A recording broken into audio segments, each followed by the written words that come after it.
We do this in especially difficult times. We are confronted with declining economic growth and calamities such as the recent typhoons and COVID-19. Please give us your grace and guidance so that we are enlightened as we seek solutions to our hunger and take action to alleviate the suffering of our people. Amen. Good morning and good day, friends. Welcome to this webinar on hunger, which is organized jointly by Alyansa, Agrikultura, and Green Convergence.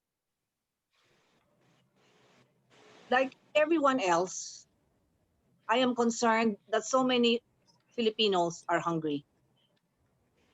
When the pandemic struck, like everyone else, I was worried about food supply, what with food chains being cut by lockdowns and travel restrictions. But most alarming was the knowledge that the poor would be even more greatly hit by hunger. We are grateful that organizations whose leaders will be speaking today that focus on alleviating the plight of these underprivileged by seeing to it that they have food to keep body and soul together so that they will be able to work, study, and go on with their lives. This help is immediate, answers the need of the moment, and is most crucial. That Alyansa Agrikultura is at the helm of this webinar is self-explanatory. But may I say a bit about Green Convergence? Our long name is Green Convergence for Safe Food, Healthy Environment, and Sustainable Economy. We are a coalition of environmental networks, organizations, and individuals working to protect our country's God-given natural heritage, which is needed for the socio-economic upliftment of Filipinos. Green Convergence was incorporated in 2011, although its organizations had been strongly united in various campaigns since 2006 and some as early as the 70s, which we can say was the start of the environmental movement here and abroad.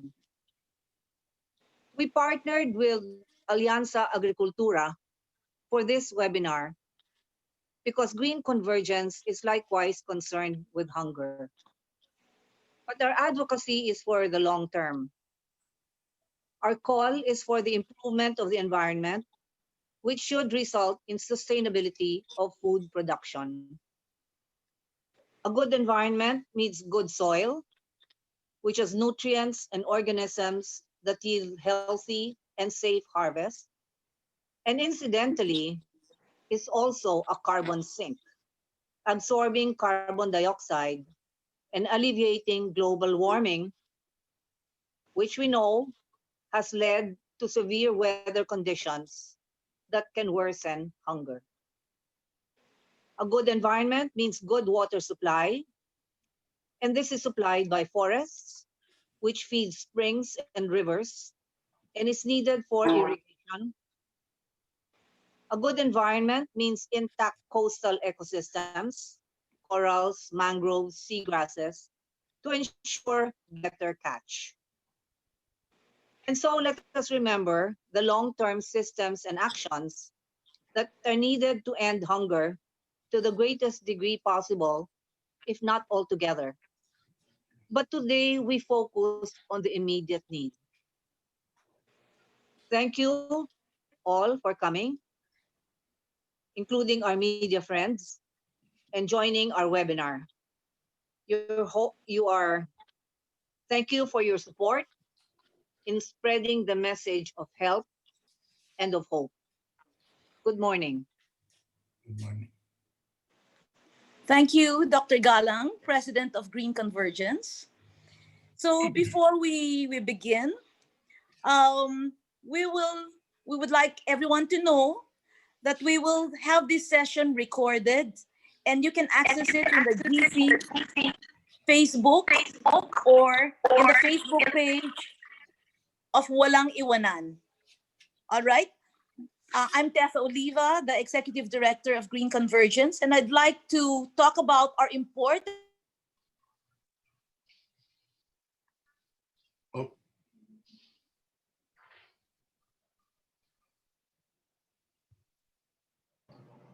Excuse me, Ms. Tessa, you are muted po.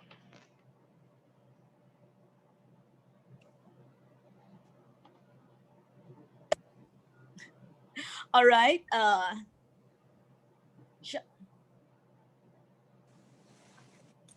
Okay. As I was saying, we will go to the house rules. So everyone is muted except when acknowledged for a question. However, the speakers and moderators, of course, will not be muted. Write all questions in the chat box. Now, write your organization, the location, whether you're in Luzon, Visayas, or Mindanao, and state media if this is applicable. Then you write your question. Okay, you will be acknowledged and called to ask your question. And then that's the only time you will be unmuted. Priority will be given to media. All right? So those are the house rules. And I will now turn you over to our co-convener and co-moderator for today's event, Ernie Ordonez. Ernie?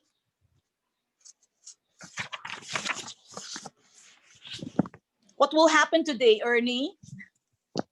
Mayang buntag to my Ilonggo friend and magandang umaga sa inyong lahat. First of all, I'm so happy we're together. I understand people are coming from all sorts. My farmers are coming.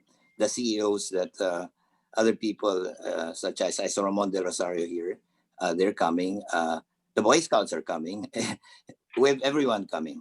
Even the poor are coming. Okay. Now, the question is, what is this all about? Right? So I'd like Tess to please show the screen. Okay, because I put it on one page. The question is, why are we here? And how are we going to conduct this? What are we going to do for the next 2 hours? Okay. All right. So since technology doesn't stop my speaking, I will go ahead, though the slide should be already on the process, right? Okay.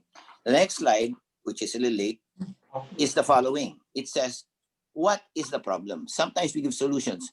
We don't know what the problem is. Sometimes we give answers. We don't know what the questions are. And that is a fault that they say is true for government and private sector and the church. They give answers without a question. So we have to find out, what is the problem? Hunger, what is the problem? Do we know it? We may not know it. After we hear Boy Montelibano, who inspired me to do this, we find out that it is really a complex problem. He's the first speaker. And I'd like to say that every speaker has 20-minute slot. He can use some of that for speaking and some for open forum.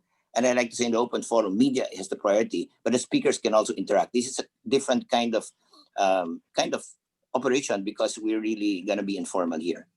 After we have the problem, hunger, what is the solution? Well, there are 3 people here from 6 different sectors, right? Okay. From business and education, we know, of course, that Armin Luistro was head of PBSP, which has more than 100 organizations that give 1% of their income for the poor. But that's, a lot of the big people there, everyone's there, right? Ayala, Goku, etc. And education, he was former Secretary of Education, and he belonged to this illustrious school called LaSalle. It is an illustrious school. Okay, we went to different schools and it is very good. So he has that perspective. But he'll talk to you about something which incorporates all that background. It's a new thing. And the solutions, as we said, are great, game-changing solutions. This is not a lecture on what happened in the past. What are the game-changing solutions that we must face with this new crisis? The next one is NGO. This is the most awarded NGO I know of, more than 100 awards, awarded by every single administration, from the president through the agencies, all right, and known throughout Asia. Her name is Vicky Wieneke. She's media shy, but she's agreed to do this. And her role is to show what are the game-changing things that we must now do that some NGOs do not do. So we can do this. And of course, not only that, and how she interacts with government, right? So government and NGO, NGO, non-government, NGO, government organization, right? And the third one, and perhaps the most attractive because he's gonna be with the youth and the future is the youth, right? Would be entertainment. They all know of Dingdong, Dantes, no? But what you don't know is that he's really committed to the country and he focuses on youth. So entertainment and youth will be Dingdong Dantes. So they give solutions, right? 20 minutes each. Then a bit of an open forum if we have time. And then we have to call to action. So the question is, ano bang problema natin? Ano bang workable, game-changing solution? Hindi dati, hindi na pwedeng dati. At anong gagawin ko ngayon? Nanonood ako ngayon. What will I do? When I get out of Zoom, what will I do? Di ba? Okay, that's the objective and program flow. Okay, next slide, please. Okay, so let me say that we will now go to the problem, the first speaker, all right? Okay, so may I ask Boy Montelibano to give us the state of the problem. As I said, we have 20 minutes. If he talks for 3 minutes, we have 70 minutes for open forum. If he talks for 12 minutes, we have 8 minutes for open forum. But we have all been instructed by Nina that we will not give long lectures. We'll keep it short, like maybe less than 10 minutes. And then we have interaction. We want interaction very badly. The media priority, and then the rest can chime in. And the speakers can chime in anytime. Okay, Boy, let me say a few things about Boy. I told you he's my leader. Well, he's been at this for a long time. He's a GK stalwart. He's the chairman of the Ateneo Foundation, 616569, that backed him here. And basically, he's been mobilizing everyone. And to be honest with you, I was busy not giving fish, but teaching people how to fish. I'm in agriculture, correct? And he wants me to do this. I said, why will I do that? I'm busy, teaching people how to fish. Because this is gonna be big and you don't know it, or you gotta know it. I gotta tell you about it. And you gotta move in because everybody's gotta move in because we have a crisis and everybody must be hands on deck. Okay. So he inspired me to do this. And he's a leader par excellence. I consider him a real wise man. And he's wise in many things, but in hunger, he's more wise than the rest of us. So let's hear him define the problem. He's also the founder of Walang Iwanan Alliance. He won't talk so much about that. I'll mention it a bit because I'm one of his loyal followers. Okay, Boy, take it away. Okay. Good morning, everybody. Thank you for joining us here. Your presence makes me more confident that the problem is much smaller than it was 3 months ago. So why Walang Iwanan Alliance? Okay. Hunger is a very personal experience. It's personal and painful. Hunger is also a statistic. It's a matter of numbers, cold and somewhat unreal, and largely unseen by most of us. Until it is in front of us, it is as though it does not exist in our personal reality. But when we see it, when we hear it, and when we smell it, we are deeply disturbed. Then we act, and then we help. As of the last measure of hunger,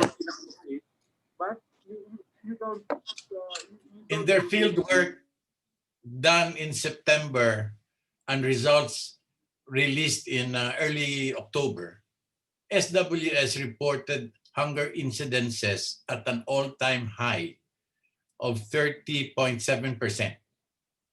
Yet, in the national narrative, hunger was not a topic.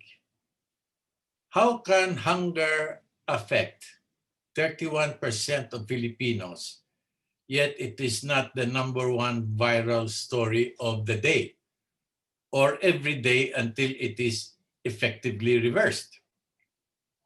Because we do not see it, because we do not hear it, because we do not smell it, because we do not live where 3 million informal settlers live in Metro Manila. And if some of us live near enough to where these 3 million poor Filipinos are, we would rather not be there. Maybe because we think we too are also poor, just a little better off than them. Ernie did say, I have been an active part of Gawad Kalinga or GK for almost 20 years. Well, because our work gives priority to helping the poor, the homeless, and the hungry, I have been given a streaming opportunity to see, hear, and smell hunger. Yet, during the pandemic, because I did not live near enough where hunger is a persistent reality, even I did not catch it quickly. Part of the reason is that I was feeling good about the fact that hunger was, in the beginning of 2020 was at its lowest since SWS began tracking it quarterly in 1998. I personally began following the quarterly reports on hunger incidences since 2005. I had seen it peak at slightly over 20%, maybe 12 to 14 years ago. Then it plateaued until a definite decrease was monitored circa 6-7 years ago, all the way until it dropped to 8.8% by the end of 2019, the lowest in our history. Then the pandemic came. Hunger rose to 16.7% by May, to 20.9% in July, and 30.7% in September. Yet, until the last SWS survey results became headlines in early October, hunger was not part of our national narrative and daily collective concern. I was seeing that many GK villages were being challenged sometime around May. We have 300 GK villages across many or most cities in Metro Manila. Our villages are not used to being hungry. They were poor, but once they became a community, somehow, definitely their lives improved, and they never asked for food support from us until I noticed it last May that my own leaders in Gawad Kalinga and my co-workers were scrambling how to raise funds and distribute some food to these GK residents in a pandemic situation when we couldn't move. Okay, so it got me to thinking, hey, GK villages have a connection to the GK movement and have a connection to GK partners and volunteers. If they are asking for help, what about their counterparts who are not part of any adoptive movement? So I said, what's happening here? You know, then SWS came out with the July survey at 20.9. And I thought, I cannot expect GK that was itself very challenged to take a lead in another initiative at this point in time. And anyway, since it's my job as special projects to do things also on my own, I talked to classmates and my leaders in GK that please, I would like to do something a little strange at that time in July. And let me form my thoughts and design something for the immediate. What prompted me were not only the numbers, but the reality behind the numbers. 16.7, 20.9, 30.7. What does that mean? That means the ultimate result of hunger incidences despite despite the total effort of government, despite the total effort of the church, the NGOs, corporations, wealthy individuals, everyone that was active in the game of helping the poor in general and mitigating hunger in particular. I think any right-thinking person will begin to understand that the traditional forces were not enough to counter the impact of the pandemic. Yet, at that time, in July, I was not hearing of any special effort to confront this growing horror before our eyes. Nothing. And I saw that Bayanihan 1 had just finished, and there was talk of Bayanihan 2. And before Bayanihan 2 was signed, I already saw the numbers were about 40% less versus Bayanihan 1. Yet in the big overall situation, hunger had jumped to 20 and then 30. Government is government's business. I'm just a citizen. But hunger is my business too. Because this hunger is affecting my fellow citizens. And so I said, it is not time for us to keep pointing to others or to sectors where we have little or no say. But we have our own capacities, our own networks, and we must wake them up to this reality. Why? Because they are not hearing it, they are not watching it in the news, they are not reading about it. And many of those who can truly help, they do not live near enough to where the hungry people are.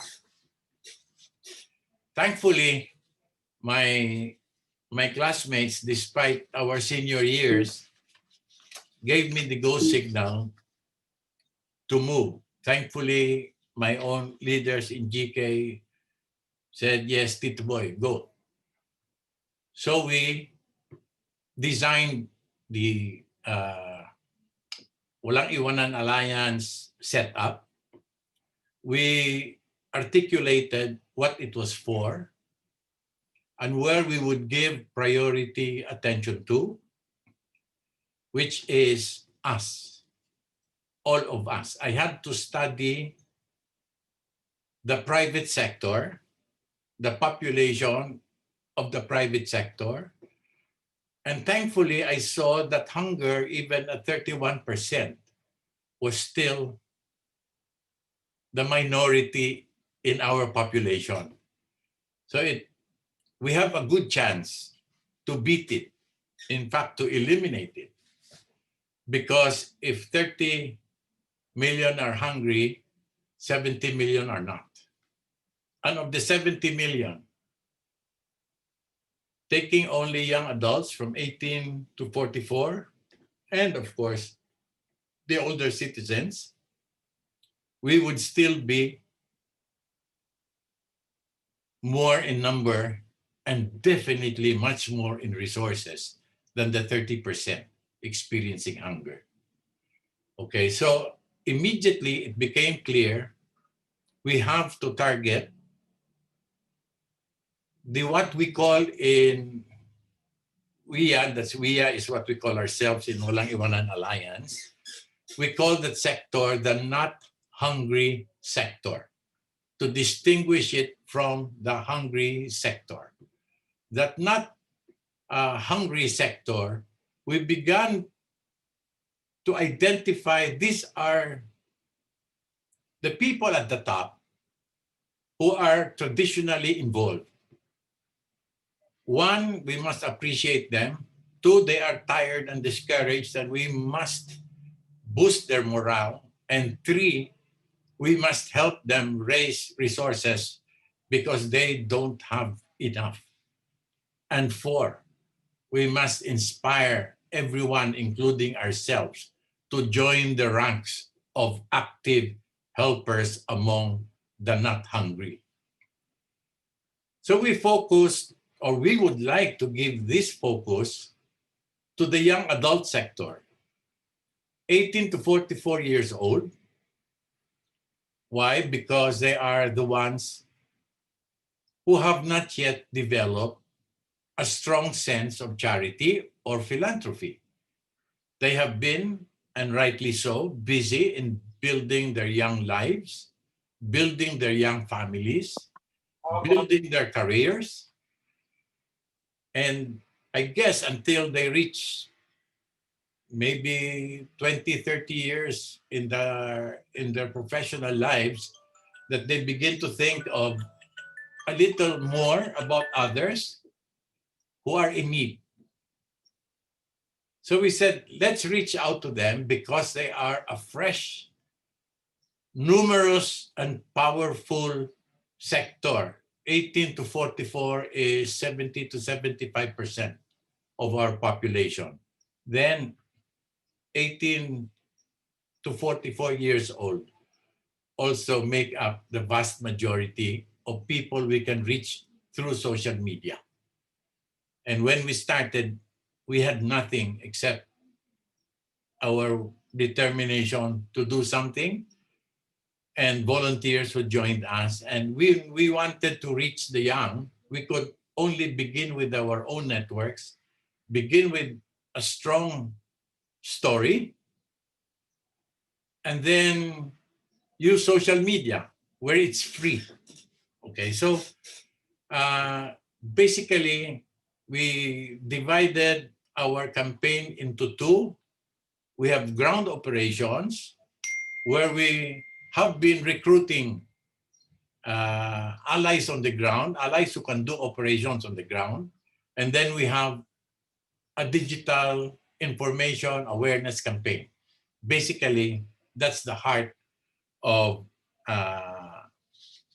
the design of WIA's program. Okay, but at the same time, we have identified at least 100,000 sets of 300,000 families located in different barangays, just in case people need a little help to know where to go, because they don't have to go through us. They can go directly there. We can become one information source. No? So anyway, that's the long and short of WIA.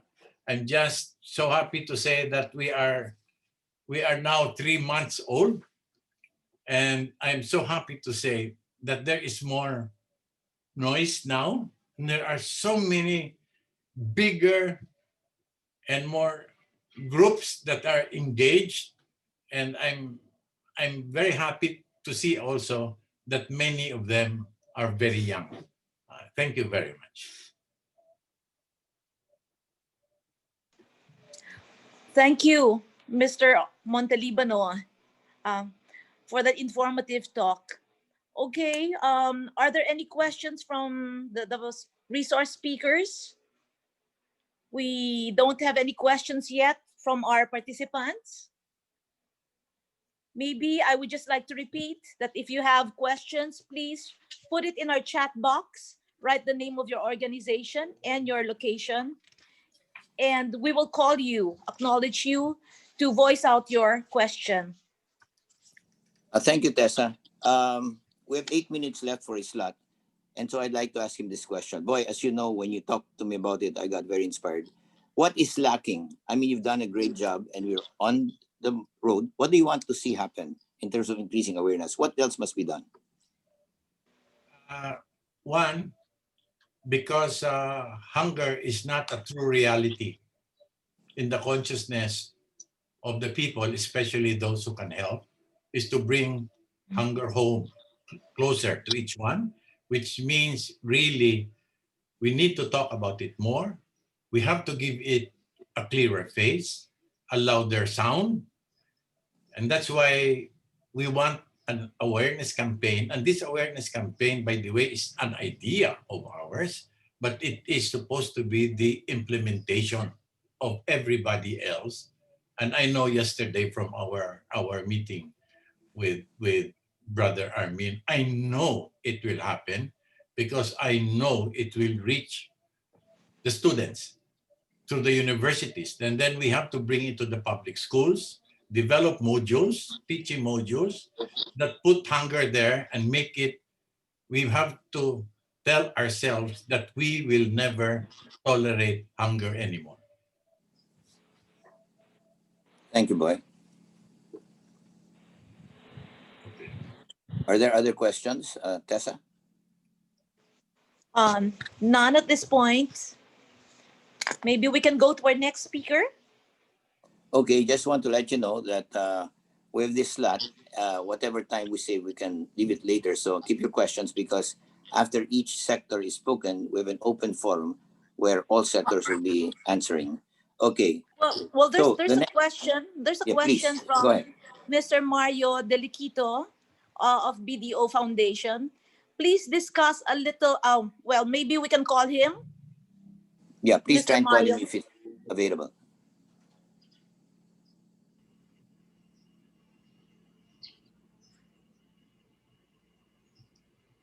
Hello, good morning. I would like to thank Mr. Montelibano for that very enlightening presentation. I just want to know a little bit more how food is actually being brought to the poor. What's the next? Yes, Mario, thank you. Food is brought to the hungry either from a cooking activity where warm food packs, newly cooked are given, but we mostly are forced to work with family food packs that dry goods, because it's easy to bring them into storage, easy to repack, and easier to distribute. Hopefully, if we can manage, good for a week for a family. We have pre-identified on our own through our allies on the ground, led of course by GK with its 300 communities. They are inside those areas, so we have a home base in case we want to do physical delivery in a pandemic situation. We can go there and stop at a certain point, and then they take over. Number two, the hunger has overtaken all of us. In the areas, in the barangays where there is active hunger, believe me, all the barangay captains are eager to receive. No? And the barangay structure is already set up to do distribution because they have done it already from April, I think, from the ayuda. No, they know every house, every family. No, so we coordinate also with them, except that we ask for the benefit of our benefactors. We ask especially the young ones there if they can take photos, and send it to us just to inspire people to help more. That's the only kind of accounting that we can really give during the pandemic, although many of these communities are prepared to go house to house and give individual names and make them sign once they receive. Okay, Mark. Thank you. Thank you. Okay, Tessa, Yes. any more questions? I'd like to have. Sir Ernie, we have a question. Sir Obet from Boy Scout Philippines is asking a question. Yeah, he's the president of Boy Scouts of the Philippines. He's the president. Good morning. With And more thank than 2 you very million much. people, yes. Thank you for initiating this, Boy. Good to see you. You're glad to be part, and Ernie to and everybody else.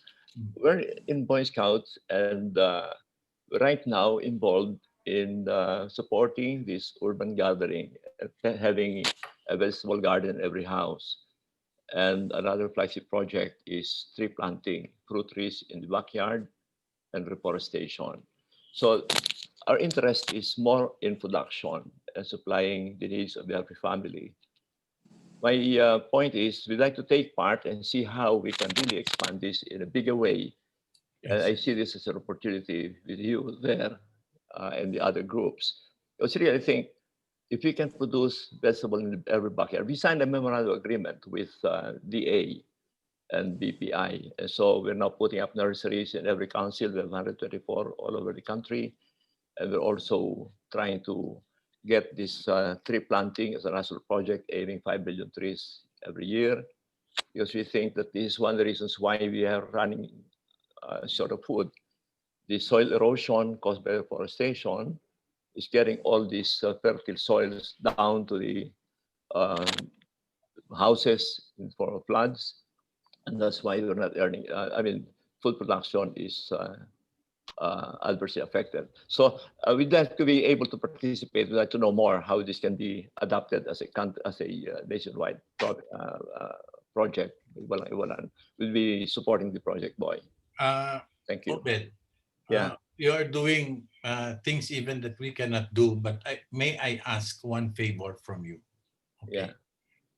It was a long time ago, but I was a Boy Scout. I remember that we were made to promise things. Okay, we have a Boy Scout oath or something. Can you just add one line that I swear I will not tolerate hunger among our people? Then they will have a clearer idea why they are struggling, working so hard to plant. That's all. That's just that maybe the greatest gift that you can give the hungry. So the line that you'd like to add is, I will not tolerate hunger among our people. Yes. Yeah, I'm taking note of that. But I really would like to be more actively involved, and if possible, to have partners in propagating this food production and also tree planting, Boy. And I'm glad that Erdi made you aware of this. Okay. Let's see you. Thank you. Yes, we'll take note of that. Thank you. And you're right. Scouting, we'll try to incorporate in our do a good turn daily and always be prepared. Motto and slogan. Thank you. Thank you. Yeah, Tessa, the time is up, but I'd like to say that Obed's question has been reviewed by all of us, and the youth is Boy Montelibano, but it's more Dingdong Dantes. He's studied this already, and he might comment on it later, right? Okay, so let's go to the next speaker. You know, the purpose of this thing, okay, is not to do what we used to do, right? Because what we used to do isn't good enough, right? It's good, but not good enough. So we found some game-changing things. But the next speaker is a game changer in so many areas, in education, in business, etc. Right? And what you heard, the answer to our BDO Foundation friend, is that we're getting food packs, right? That is sort of what we do. Brother Armin has put a different angle on that, and he's gonna talk about that. But who is Brother Armin? Everybody knows him as Education Secretary. He's also the former president of the Philippine Business for Social Progress. More than 100 corporations. Some people are here, like Ramon de Rosario, et cetera, et cetera. And they also want to help. So he's coming here to talk about an approach. It's a game-changing approach. Because so far we got the problem. It's game-changing in the sense that more people have to know about it. But the next three speakers are going to talk about different approaches that will solve the problem better. So it's my pleasure now to introduce to someone who's been in hunger a long time and has this new approach that is quite exciting. As a matter of fact, in our review of all the speeches, we kind of got excited by his, and we said, kasi professional yan, magaling yan. We know that, but more important than the style and the pizzazz is the content. It's really new. So, Armin, may I turn the floor over to my former school, of which I'm proud. I went to La Salle Ateneo and UP, and I'm proud of La Salle. Okay, go ahead, Brother Armin. Maraming salamat, Ernie. Thank you, Boy and Nina. At magandang umaga po sa inyong lahat. I'm hungry to share with you what we may call as a program from hunger to hope. And while the problem has been here for a while, for a long while, and in fact lingers, and while in fact hunger incidence has also increased to critical levels as a result of the pandemic, this is the time not to blame anyone. This is not the time to be desolate. This is a time to harvest best practices among the tried and tested. Time to harvest existing and promising solutions.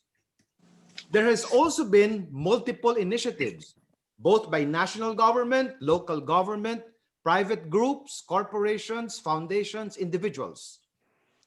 But hunger still persists.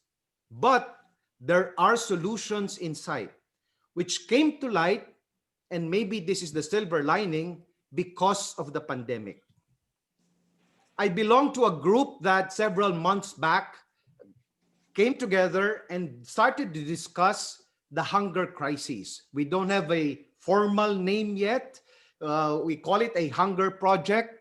What I have here are just names of those who attended the initial meetings. This is by no means comprehensive, but just to let you know that there is a group that is trying to come together in an inclusive way. There is a committee that focuses on policy. There's a group that wants to focus its attention on technological solutions. I am in charge of coordinating the hunger project in NCR. And Ernie Garilao is doing the non-NCR projects. Let me just speak about the NCR committee and where we are, because it may give us a better sense of how things could move forward nationally. The silver lining in COVID-19 is our discovery that important insights on what could be successful solutions. And maybe there are three.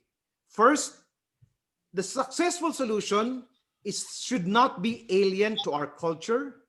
Ang tawag natin dyan, dapat nakababad sa diskarteng Pinoy. The second idea is that any successful solution to hunger should be developed and implemented in the grassroots. Ibig sabihin, kailangan tayong magbalik barangay. And thirdly, that while we need to do it locally, kailangan naman there's a coordinated national, if not global, coordination so that there is collective impact. Kumbaga, kailangan mayroon tayong kumpas bayanihan. In our model, our hunger to hope model is not new, but it leverages on existing initiatives. And many of you who are here know of one or two initiatives that could be conjoined to this model. It selects pilot testing those that have the best chances of being replicable. While there are many initiatives, not all of them are replicable in other areas. So what the group wants is to identify those that could be pilot tested because they are replicable. And finally, if we were to do this nationwide, we will support and implement on a bigger scale those that promises to be sustainable.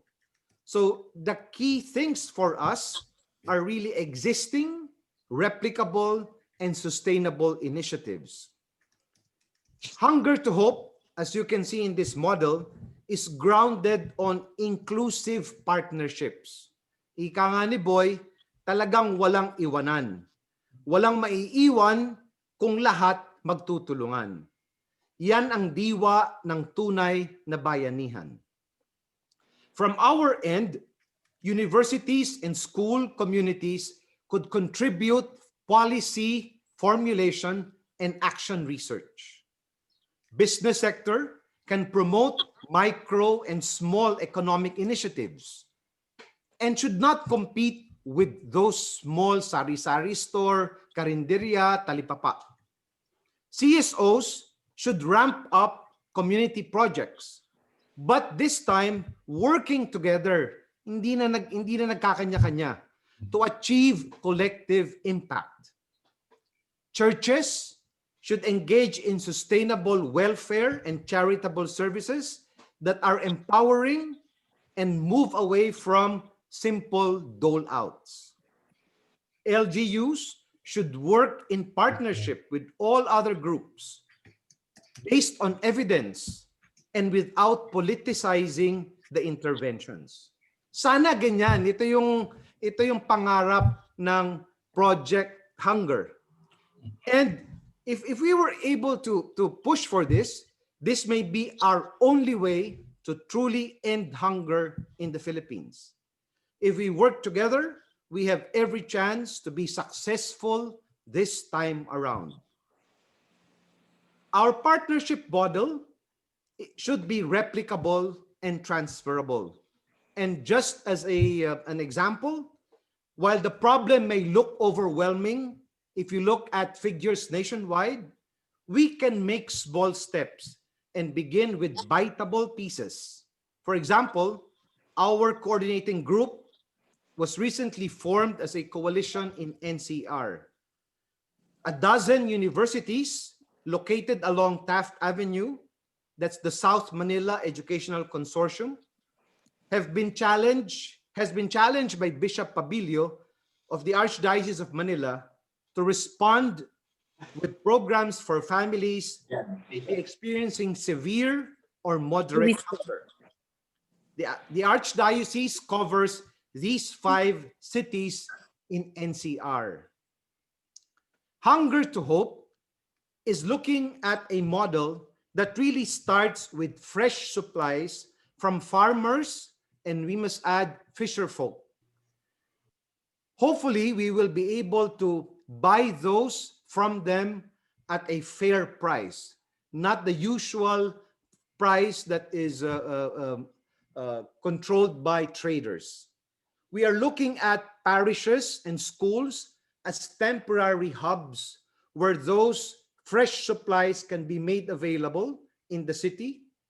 And if this can be distributed to the micro and small enterprises, talipapas and carinderias in the barangays, so that they can supply the food as well as the fresh and nutritious supply to the tables of the communities. In our model, it's not all dole out. The farmers, with some support from an initial fund, should be able to supply their own products at a fair price to those hubs and distributed, hopefully with the help of jeepney drivers and tricycle drivers who may have lost their jobs, to talipapas, carinderias, sari-sari stores. We're looking at the possibility of some of those high-value crops to go to the tables of villages via a grab type or pre-ordered supplies. And hopefully this could make a little money so that there's income for the coalition, eventually supplying both the tables of the rich, who can also share part of that with the tables of the poor. In this model, which is meant to be inclusive and collaborative, our talipapa owners will be challenged to also share a little bit of their profit for charity for those who are in their barangays. The carinderias will be challenged to also share 5-10 meals for the very, very hungry also in their barangays. As the rich will also be challenged to share part of what they have for the table of the poor. In this way, we thought that we will be able to bring fresh vegetables and agricultural supplies to the cities, providing our farmers and fisher folk with some respectable income so that they will not be hungry themselves, hoping that everyone will be a participant so that there will be collective impact. In our model, at the end of the day, hope springs from providing solutions to persistent problems by reimagining that the world can be different. Victims of poverty, such as those who manage the Talipapa Sari-Sari store and the Carinderias, are not just victims, but can actually be participants in our model. We want them to be participants, not just beneficiaries.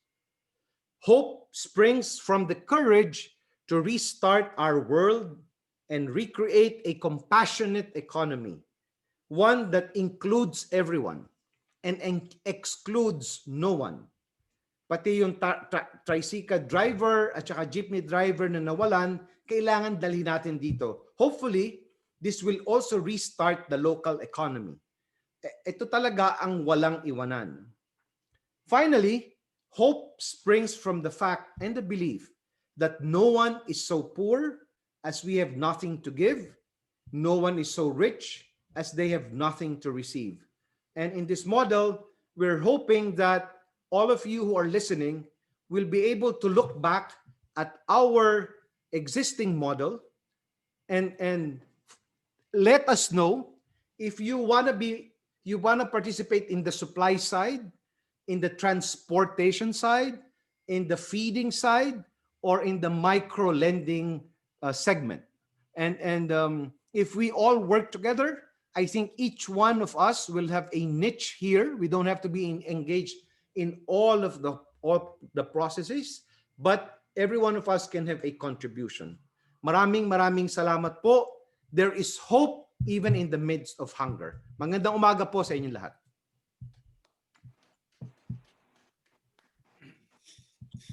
Okay, thank you, Brother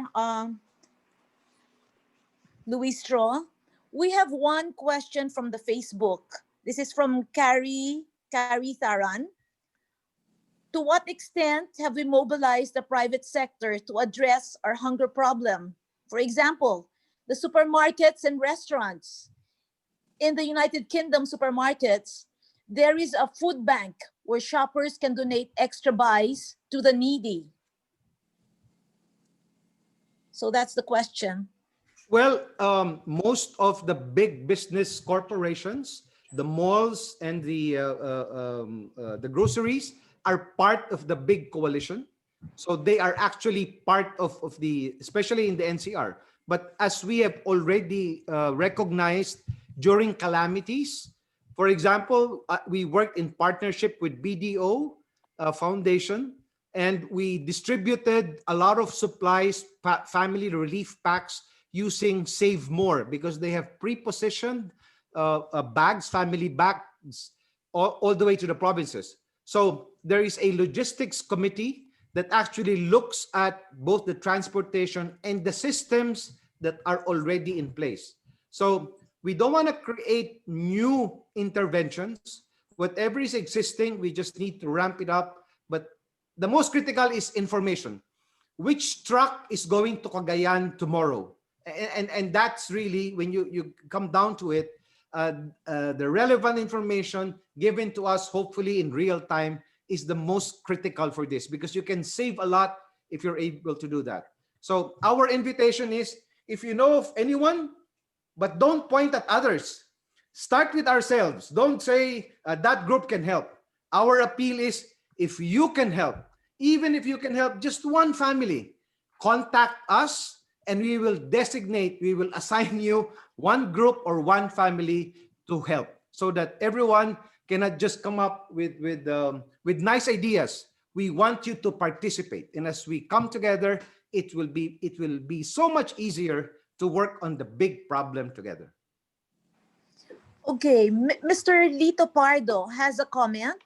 So would you want to give out or voice out your comment, Mr. Pardo? Please unmute.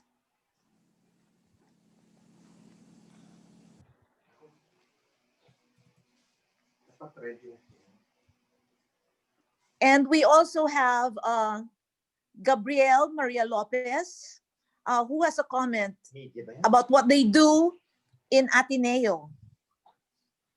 So maybe we can have those two comments before we go to our next speaker.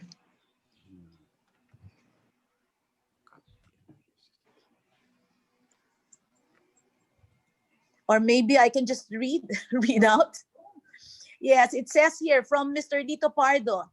traders will have to He's there. find a new. Tessa, Okay. Tessa, excuse me, he's there now. Okay, please speak. You're on the air. You're on the site and you're on the air. Can you please speak? This is Mr. Gabby Pardo? Lopez. Gabby Lopez is on the Okay. screen right now. Gabby, can you All right. speak, please? Okay. Basically, we responded to the request of Father Ben Ebres, who's been working with Kawat Kalinga, and I think Brother Armin, to raise money for children or malnourished. And I think Ateneo Center for Educational Development has a program to buy from farmers already identified.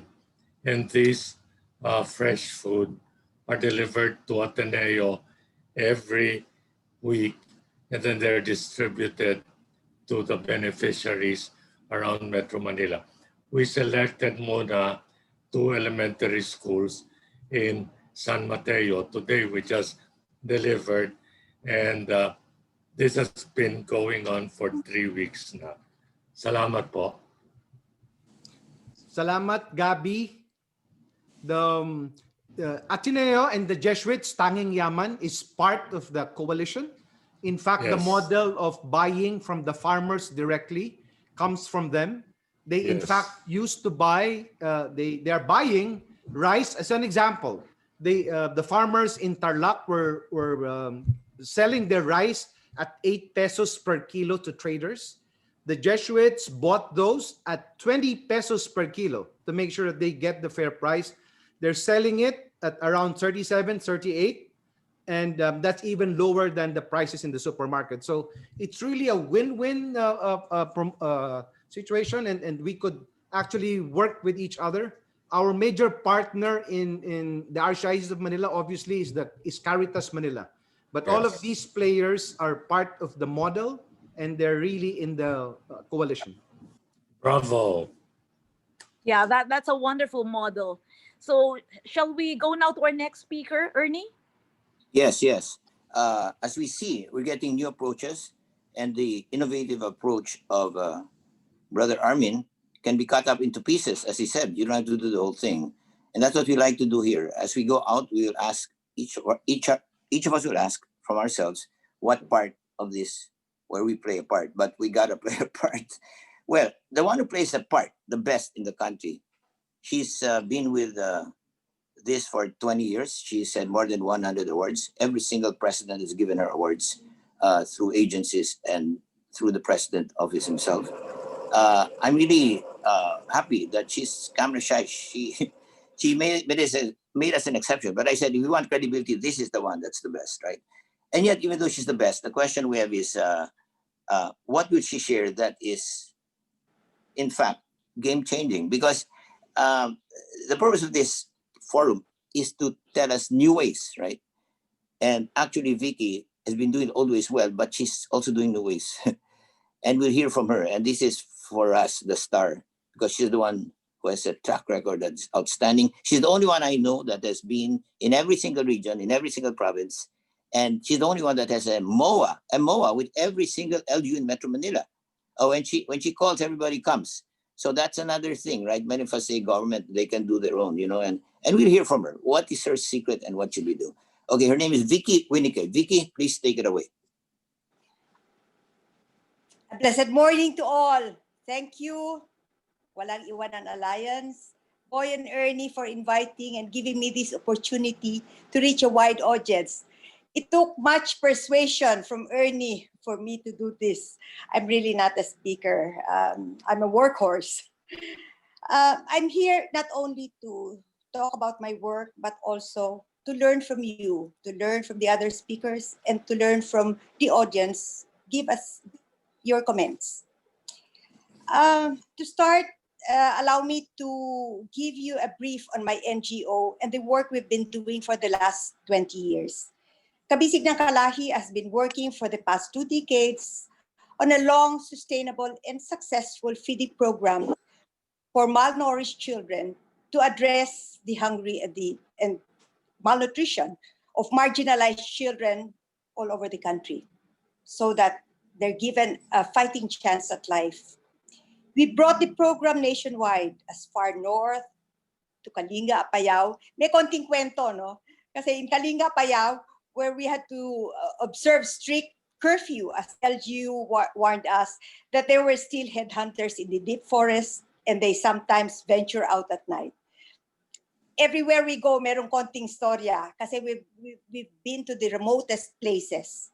We brought it also to south to Basilan, where we helped the most pathetic-looking Kwashiorkor Bajau children. We brought the program to almost all provinces and all regions, helping 1 million or more children restored back to good health.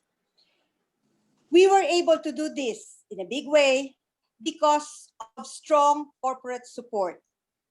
May I mention my longtime institutional partner, Unilever Philippines, and of course, many others. And our supplemental feeding program is well structured, doable, and implemented also with partnership with NGAs like DSWD, DepEd, and all the local government units wherever we go. 2020, COVID-19 pandemic came and turned our world upside down. With COVID came a big monster called hunger. Lockdown equals hunger. Loss of jobs, hunger. No buyers for the chinelas vendor, hunger. We saw jeepney drivers begging for barya to feed their families. Many of us, though locked down, are comfortable and with food to eat. Not so for many marginalized areas where our poor live. We couldn't do mass feeding as group gathering was not allowed. Many businesses too were in a survival mode with a shrinking market and unpredictable future. Many job losses. But God sent. Our corporate partners came to the rescue, and we put together a program taking into consideration the present circumstances of limited movement and lockdown. We designed a program, what Boy and Ernie would call a game changer, a new one, a program answering primarily to looming hunger, but with an add-on segment and a different approach to just handing out food. The program includes, of course, food for the hungry, but also growing food in their garden and earning enough to have food on the table. We started with our success formula of collaborating work with partner DSWD and a corporate sponsor, Ricket Benkeser, and LGU. A letter of invitation to all mayors of Metro Manila to partner and support got a very positive response. We had a Zoom meeting with social service city officers to start the groundwork.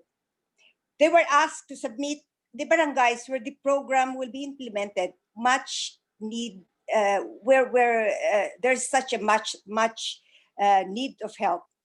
We targeted families financially suffering, hunger, and needing assistance. We asked them to submit an accomplished profile form of each family beneficiary to serve as the base for a game-changing add-on monitoring partner for each barangay. An assessed group of chosen families in a barangay given a monthly ration of a sack of rice, simple pang-ulam like mongo, supak, and such, and supported by the local government and barangay officials, with an assigned focal worker on the ground and a social worker. It was a ready platform for kind-hearted Filipinos who were eager to help our suffering kababayan in this difficult time, but didn't know how. The various organizations, civic clubs, parishes, students, even top-notch executives grouped together grouped themselves into a team and adopted assigned barangays. We opened kasi the program in 50 barangays all over Metro Manila to start. A team leader assigned each member a certain member of families to call and try to build a caring relationship and lend a sympathetic ear to listen to their cuentos. This, we explained, is the best way for them to feel the pulso of the communities, to know how some of our countrymen carry the poverty burden, and to decide among themselves how else they can help. Lo and behold, when we do our monthly reporting, gathering to update each other of what's happening, all of the teams expressed so much joy doing this simple act of kindness. They say they feel so good being able to reach out and connect to them. I may add, the flow down of help bloomed in many different ways. As the dynamics of each helping group differ, no? The lay volunteers of 4 barangays in Parañaque gave regular small group sessions where they teach civic and family values. These are lay volunteers of the parishes. Also, food donation, token food donation from their pockets were distributed. I would think, this is ang ganda, hindi ba? I have another group in Quezon City, in Diliman, Quezon City, where UP students and my very successful in life sorority sisters of Sigma Delta adopted 2 areas near the campus of our beloved school. Then designed a way of reporting that can serve as a memento, a written saga of their outreach journey, and keep and maybe show their children. The successful older graduates, executives in their own right, generously donated food and more food for the hungry and the workers in the community. Gardening and livelihood lessons are also forthcoming. It's being planned out now. Another one, a high school batch of a convent school, mga Assumptionista ito, now all doing well, have banded together to adopt a barangay, to adopt Barangay Hagonoy in Taguig. Half of them live abroad, but with technology, they're able to meet and plan and implement beautiful enrichment programs. Those in the States do advocacy and fundraise, while those living here do the implementing and connecting. A plan to mentor and donate books to start a library is in the drawing board. They have started also a gardening contest, and I saw the beautiful pictures of mothers planting to have sufficient food in their homes. Another group is Mary's Way, a spiritual praying group that adopted Barangay Mabini, JP Rizal in Mandaluyong. Beautiful, lush backyard garden harvest has made it possible for the families to earn a little extra. They're now harvesting enough to sell. I wish I could show you their beautiful pictures. A donation, another initiative that came up because of conversation, the need for cell phones. So a donation for cell phones was announced by the team leader. They found out that there were students sharing one cell phone with siblings and the rest of the family and making e-learning so difficult. A livelihood group in Bagong Silang, we got in touch with them. They will repair the cell phones, cannibalize what cannot be repaired, and sell back working second-hand cell phones back to us for distribution at a very reasonable price. So we help these poor people in Bagong Silang struggling to earn a living, and they help us with the tool for learning of our children beneficiaries.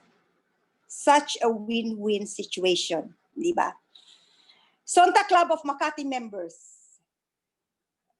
several young teams of emerging leaders run 3 barangays in Taguig and 1 in Tondo, Manila. Food for the hungry are given on a regular basis from generous members.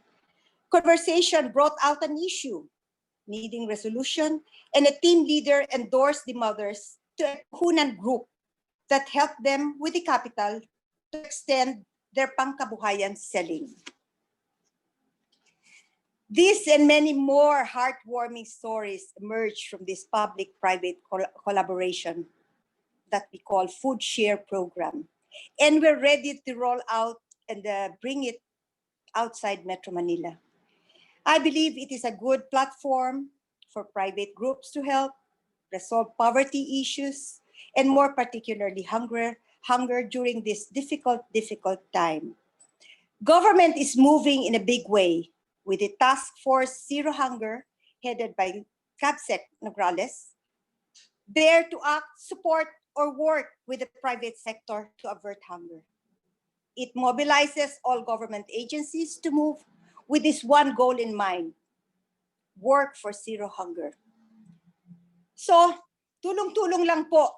Sabi rin ni Brother Armin, tulong-tulong lang po tayong humarap sa matinding problema ng gutom. Kaya po natin ito. Magkapit-bisig tayo at yan po ay nation building at its best. Mabuhay po kayong lahat at salamat.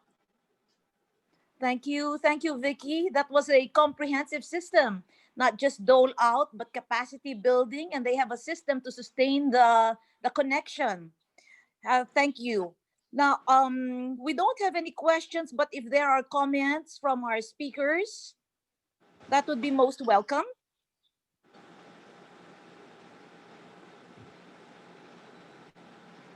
Let me raise a comment. You know, I've known Vicky a long time, and I know all of her awards, and yet she has so many new things. Vicky, if it took you so long to get to these new things, then it's probable that other people don't know these new things, and something catalyzed you.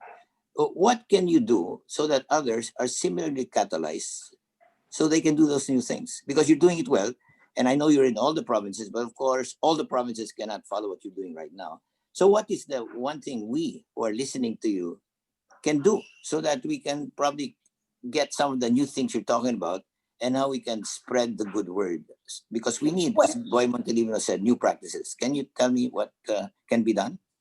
Your media campaign is a very, very good way for other people to know that there is this big problem. And the examples that were presented here are good ways to help, di ba? We can all, and the government is also there to support us. Working together will spell the difference. We can all do this, resolve the problem if we work together. Okay. One follow-on. Yeah, go on, Tess. Meron din akong platform, no? As I said, we are in many, many barangays. And we already have a system of flow down to the, a very efficient way to flow down help to these communities. And they're identified, we know who they are. It's not just giving blindly your food or whatever donation you want to give.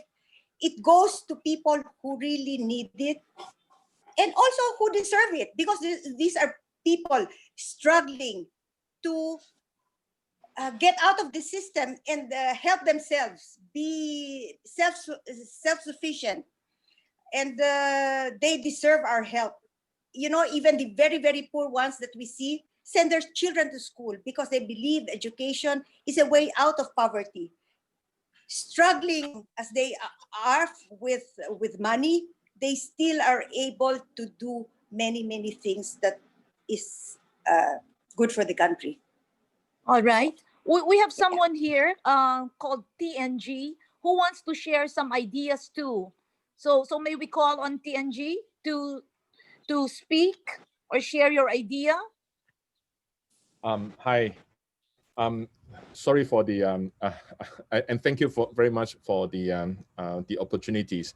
I've been invited by Ma'an, and we've been talking about WIA Alliance involvement, and I would like to share a few things that we are preparing to do in the Philippines. My name is Alex. I'm the founder and CEO of TNG FinTech Group. I'm a Malaysian, and I've been to Philippines many times, and we are very close to the Filipinos community around the world, and we are one of the largest remittance service provider from around the world. So we are helping GrabPay, Kakao Pay, Line Pay, WeChat Pay, Alipay to remit money from overseas for the OFW to send the money home to their loved ones. And in terms of volume, we are sending about 200 million US a month worth of remittance from overseas. And we want to see how we can leverage on our network to help out the people. But at the same time, we also invited by the government of the Philippines to see how we can assist them in two areas. And please allow me to share the PowerPoint presentation here.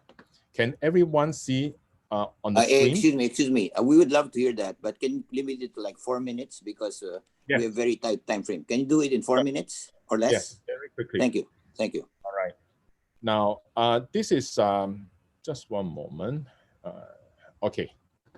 Ayuda business proposal. Now, the Filipino governments wanted to fight the COVID-19 and want to offer contactless payment infrastructure. So they wanted us to provide a unified terminals, which we have deployed in other countries such as Hong Kong, to receive all kinds of payments from the e-wallet, QR code, and also contactless payment from Visa, Master, Union Pay, and so on. So this is one particular project that we are in the process to implement in the mass public transports throughout the Philippines. And through this one, the public transport devices, we also can introduce a small device for the sari-sari store to accept all kinds of QR code, e-wallet, and credit card contactless payment. And settlement can be on the same day because cash is very important to them. Now, and then we proceed to work with the government agencies. They wanted us to also consider provide the fund distribution solutions. So, okay, excuse me. I think this is great. I see all your slides and they're great. There's one problem that we have a time constraint. So can you finish in 1 minute because our time is tight? Can you finish in 1 minute? Because we'd be glad to talk to you. You're very exciting. We'll talk to you after this and we'll get the top people to talk to you. It's just that right now, our time is very tight. So can you finish in 1 minute, please? For fund distribution, the government agency DSWD would like to go through this database and send the money directly to the the local e-wallet here. And the money, they can control who will receive the money, how much is the money, where they can spend, and when they can spend. So they can set the money to be spent for grocery shopping, and it must spend within the next 60 days, otherwise the money will be expired. So this is a project we are doing for the government, and we would like to open out to other private sector such as yourself here to provide a more efficient platform and method to distribute the goods and the money to the people who are in need. That's all. Oh, thank you very much. You know, we're very excited and we're sorry to cut you off, but we're sure to do it after this thing, right? It's very exciting and I saw your slides. There's a lot of good stuff there. I apologize. We just have to proceed. Actually, Tess, I think our time is, running short. So we'll have to talk to the next person. Tess, with your permission, I'd like to call on the next person. As we know, we had the awareness thing, and we had Brother Armin with a revolutionary thing that is so revolutionary.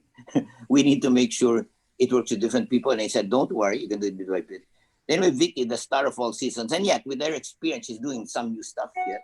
And we asked her how we can propagate it. They said, media, we have to talk to her after this because we have to get more guidance, right? Like what kind of media, and can you have seminars? That's why this thing's only a start, right? And our friend from Malaysia, we want to work with you as well. The next speaker is perhaps the most exciting. Why? They told it before, Ding Dong, we are the models, we know it all. And one of us said, you're crazy. He's our model because He knows it all. He knows more. He's with the young. That's where the future is. He knows all the techniques. We're kind of old people, and he's got, I thought he was just a pretty face, right? So I did a background check on him. Oh, God. He's trained 31,000 people. He's giving food and things to Typhoon Vicky. He is very experienced, right? So I won't talk to you about his entertainment, direct movie career. But I did a background check because, we could have had someone prettier than him. Of course, there's only two prettier than him in the world assessment of, But this guy has his commitment. And we're so honored and pleased that we have him. And folks, we aren't his model. He is our model. Are we clear on that? Okay, Ding Dong, take it away. What are you doing? And what he's doing is different, It's different. And we really want to hear it, right? Because we can follow what he's saying. Ding Dong. Maraming salamat, Sir Ernie. Magandang umaga po sa inyong lahat. I just want to say how much I admire the work that's being done by our speakers, Ma'am Vicky, Brother Armin, Sir Boy. So ako po si Dong Dantes, and I'm honored to join this esteemed panel as a representative of the Yes Pinoy Foundation. By profession po, I am an actor and I'm also part of an organization of actors called Actor, the League of Filipino Actors. I'm no longer part of the youth sector, being 40, but I have had a chance to closely work with youth groups and institutions such as the National Youth Commission, whose advocacies revolve around youth empowerment. Katulad po sa karamihan, nung tinawagan ako ni Sir Ernie and when I first heard the presentation of Sir Boy, doon ko lang din narinig yung statistics na ito. And I must say that I am truly disturbed because it paints the picture about how bad the hunger problem is. And because of this, I made a reflection on how and why in my novice years of serving through the civil society, bakit hindi nabigyang diin ito? And then I realized that it just manifests in so many ways, and we deal with the problem also using different approaches. For more than 11 years, yung Yes Pinoy Foundation has helped bridge resource gaps on education and train around 30,000 young leaders on climate action. Meron pong disaster preparedness and responsible citizenship. We have also provided immediate relief and sustainable interventions to families and communities affected by disasters, and of course this ongoing pandemic. At lahat po ng ito ay naging posible dahil sa partnerships, dahil sa volunteerism. Nabanggit ko na ang aking profession talaga po ay ang pagiging artista. I have been an actor for more than 20 years. Although I recognize na I'm still a work in progress. Marami pang kailangan matutunan, marami pang roles ang kailangan gampanan. But I consider my craft as a passion and strength. Kasi I embrace my responsibility to tell stories and realities through creative expressions. Kasi masaya man ito, malungkot man ito, nakaka-alarma man o puno ng pag-asa, kailangan maiparating ang kwento. Kaya kasama ang iba pang miyembro na aktor, we champion causes that will advance the welfare of not only the industry, but also society as a whole. So ito pong mga socio-civic involvements have given me the opportunity to witness great stories that I can connect with the pressing issue of hunger. And this year, while we were providing food packages and hot meals to families of daily minimum wage earners in Metro Manila, we had the privilege to work with one of our outstanding youth volunteer leaders. So ayan po sa slide yung nasa number 1, the extreme left, siya po si Cristel. Isa sa nanguna sa relief operations namin sa Payatas. At isa rin siya sa naging beneficiary ng Education to Employment Program ng Yes Pinoy sa tulong ng isang online job seeker platform. So after successfully finishing our communications webinar and job application program, a company reached out to Cristel. And she was able to land an office admin job amidst the pandemic. So in fact, this happened early part pa, during the first 2 months of the pandemic. And yes, Pinoy's ecosystem was able to provide for her family and her community's need for food. But moreover, our collaboration enabled her to sustain the most basic need. Pangalawa, recently, we also launched another passion project called Dingdong. May kapangalan, pero Dingdong po yung pangalan. It's like ringing your doorbell. So Dingdong is an online marketplace and delivery service platform that unites purpose-driven merchants, discerning consumers, and professional riders who sadly were affected by the crisis. Not too many people know, but ang entertainment industry po ay isa sa pinaka tinamaan talaga ng pandemyang ito because of the nature of our work, of how we interact with one another. And imagine, hindi rin namin alam kung kailan babalik ang mga pelikula sa sinehan, kahit sabihin nating may bakuna na. And isa sa aming pioneer riders, ayan po siya sa number 2, ay nawalan din ng trabaho. He belongs to the sounds and lights department of the television shows. So, panandalian din silang naghiwalay ng kanyang asawa nung simula ng pandemic dahil sa pagtatalo tungkol sa pang-araw-araw na kakainin at babayarin, at muntik pa niyang ibenta yung motorsiklo niya para magkaroon lang ng pera. So our initial help was to sponsor his comprehensive training program for the delivery service industry. So which I think now serves as one of the strong backbones of today's economy. But of course, at the back of our minds, we know that we have to link him with sustainable livelihood opportunities. So Dingdong, the platform, then engaged him as one of its partner riders. And during the first month of our soft launch, siya pa yung naging top rider ng Dingdong platform. At dahil naging top rider siya, nagkabalikan sila ng kanyang misis, na-solve ang problema sa hapagkainan at naging masaya ang kanilang maliit na pamilya. And third, sa kasagsagan ng pandemya at ng mga nakaraang disaster, the group actor was also active in reaching out to affected areas by providing food and goods. And the group intends to continue this engagement by using our voices and the little influence that artists have to rally Filipinos towards social good. So the reason why I'm telling these compelling stories is because we are clearly seeing similarities. So first, there is lack of availability and access to opportunities that will allow us to reach our full potential and become productive citizens. Kasi base po sa stories na i-share ko, hunger was the ultimate manifestation of social and economic ills combined.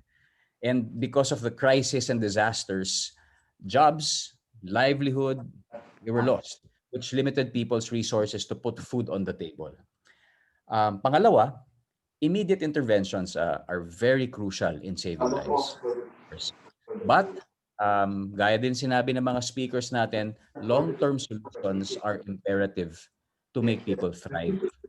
So, malaki po yung tulong ng relief operations at nakikita namin how appreciative the people are whenever they receive the goods. However, the strategy should always lead us towards creating sustainability in our homes, workplaces, and more importantly, in our communities. At last but not the least, we need more people helping people. And not just people helping people, but communities helping other communities. Kasi when we combine our efforts, our actions become more powerful. And this was so evident from the volunteers who cooked food, repacked goods, delivered and distributed these packages to underprivileged families. And this was seen from communities of artists and partners reaching out to communities affected by calamities. Just to give a final example, and I think this is also one of a very powerful example. In 2015 po, through the #NowPH campaign or Not on Our Watch Philippines, a group of young people were mobilized to lead a movement that urged global leaders to adopt the monumental Paris Agreement during the United Nations Climate Change Conference that happened on the same year. So dito po, more than 3.6 million pledges were gathered. And these signatures and the climate deal we're just the beginning, of course. And the real challenge and long-term goal is how we transition and make climate action, of course, a way of life. Obviously, the campaign success was an immediate product of a collective action, but it certainly requires follow through. It requires consistency, and ultimately it requires commitment, because at the end of the day, only sustainable interventions can lead us towards improving our quality of life. And I personally believe it became possible because of its focus, because of its goal. And I think it is very doable, especially after hearing the model of Brother Armin. Um, okay po, so klaro po na we have this huge problem of 30.7%, 30, yeah, tama po ba, Sir Boy? An all-time high of hungry Filipinos. And it is also clear that we cannot solve this problem overnight, nor just by merely one big organization alone. I think it needs a platform wherein all players, lahat tayo can collaborate within a system that ensures through transparent mechanisms that our help can and will reach the hungry. I think it is also clear that we should give value to our partners. Lahat po ng sectors, gobyerno, simbahan, ang audiovisual industry, ang business, and most especially the youth, the young ones. Nandito po ang Boy Scouts of the Philippines. I believe they have also manifested their interest to be involved in this. So I hope we can make them partners. Let us co-create with them. We can use their on-ground experiences as basis for our communication. And after identifying the need, sa tingin ko ito po yung mga tasks na kailangan nating tutukan. The challenge really is for us to harness the engagement amongst all these sectors. And after harnessing their engagement, dahil naging interesado sila, the challenge also is how to promote the consistency of this engagement. Because after harnessing the engagement and being consistent about it, therefore, we can already advance and move forward and solve bigger problems. So parang harness, be consistent, advance, and then repeat. So yun lang po, end to end. I just like to share this quote from my favorite leadership author. Ang pangalan po niya ay Chris Launay, and sinasabi niya na heroism lies in the nobility of committing to a way of life that focuses on goals that are greater than oneself. So there, hunger needs an immediate collective response, coupled with sustainable interventions that will target its root cause. And young people, my fellow artists, all sectors, especially those who are not hungry, are at the forefront of the conversation and can be part of the solution. So yun lang po. Magandang umaga po sa inyong lahat. Thank you, Ding Dong. If you don't mind, Tess, I will take over a little bit the chores of a moderator because time is running short. First of all, that's the new mantra, right? Tess, if it's okay, no? Harness, be consistent, and advance. And he got 3.6 million, right? When the Boy Scouts and Girl Scouts are 4.5 million, both of them said they want to join. And when I told Obet Magdanganan, the president, former governor, and head of the League of All Authorities, province, municipality, city, was the head of the whole thing. He said he wants to tie up with you, Dong Dong, and with us, right? And he's here right now. So we're going to do that. And you do have a lot of influence, and you will be our model not just in acting, okay, model in fighting against hunger. Well, I'd like to recognize two people who are very important to us. They may or may not want to ask a question. We have Maureen Simeon from Philippine Star. She's here. She writes about these really things that are deep. And Carlo Campo, one of my favorite people from Ecuador, she writes about farmers and giving food, etc. So I'd like at this point just to give them an opportunity, no? And then after that, maybe one other question. Then we have to go to the call for action, because at the end of the day, what are we going to do with this stuff, right? So, Carl, I've met you in person. You write beautifully. You write about controversial issues. Your heart is always for the underprivileged. Carl, may I ask you if you have a question? Carlo Campo from the Daily Inquirer. Carl, may I ask you if you have a question? Yes, sir. Good morning po. And good morning to all our speakers for today. You mentioned, sir, that hunger is at an all-time high this year po, no? We mentioned that it's up by 31% as of September 2020. And we all mentioned our efforts and all our initiatives. But how can we reach out to people who are, kumbaga, hindi talaga sila involved sa problem ng hunger? It's especially for someone na siguro detached or, not hungry. Paano natin sila ma-encourage, sir, to join all these initiatives and not alienate them from the problem? Okay. Dingdong, tough question for a tough guy. But a winner. Oh, A winner with sorry, Carlos. I didn't know that question was for me. Yeah, but I'll try to address it. Sorry, Sir Ernie, kala ko po sa inyo. I think parang human nature kasi natin na magkakaroon tayo ng pakialam kung ang nangyayaring yun ay malapit na sa ating puso o malapit sa ating pamilya. Parang minsan kinakailangan antayin pa natin na may makita tayo na talagang gutom o may nagsasuffer before we do anything. And sana hindi na umabot sa ganun. And that's the reason, I guess, why this forum was set up is for us to be informed of the problem, for us to be also engaged, pero at the same time, kailangan may awareness muna. And I guess I can only speak on behalf of the entertainment at yung pinanggagalingan ko, dahil ang strength namin is in telling stories.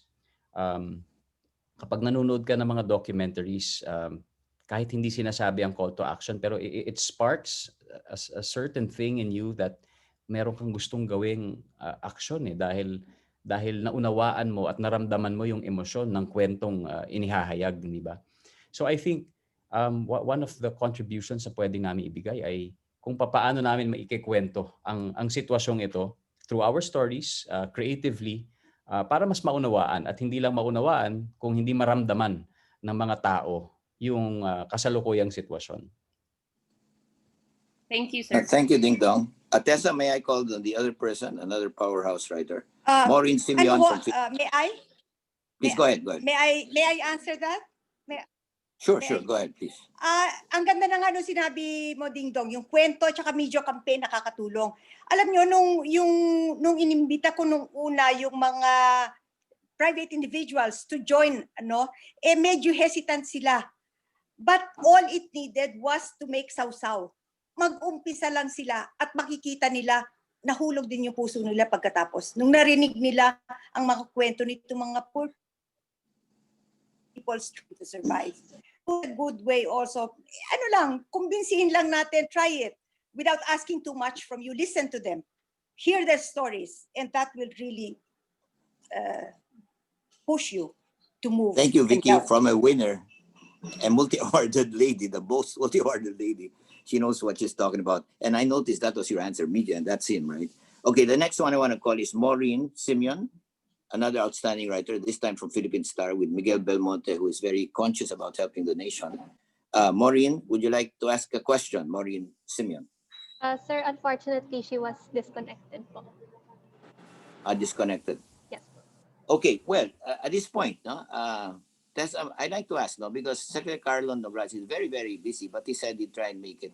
Has Carlo come in? He's here. Not yet. Yes, he's here already. Yes. Sir, just a follow-up question for Sir Ernie.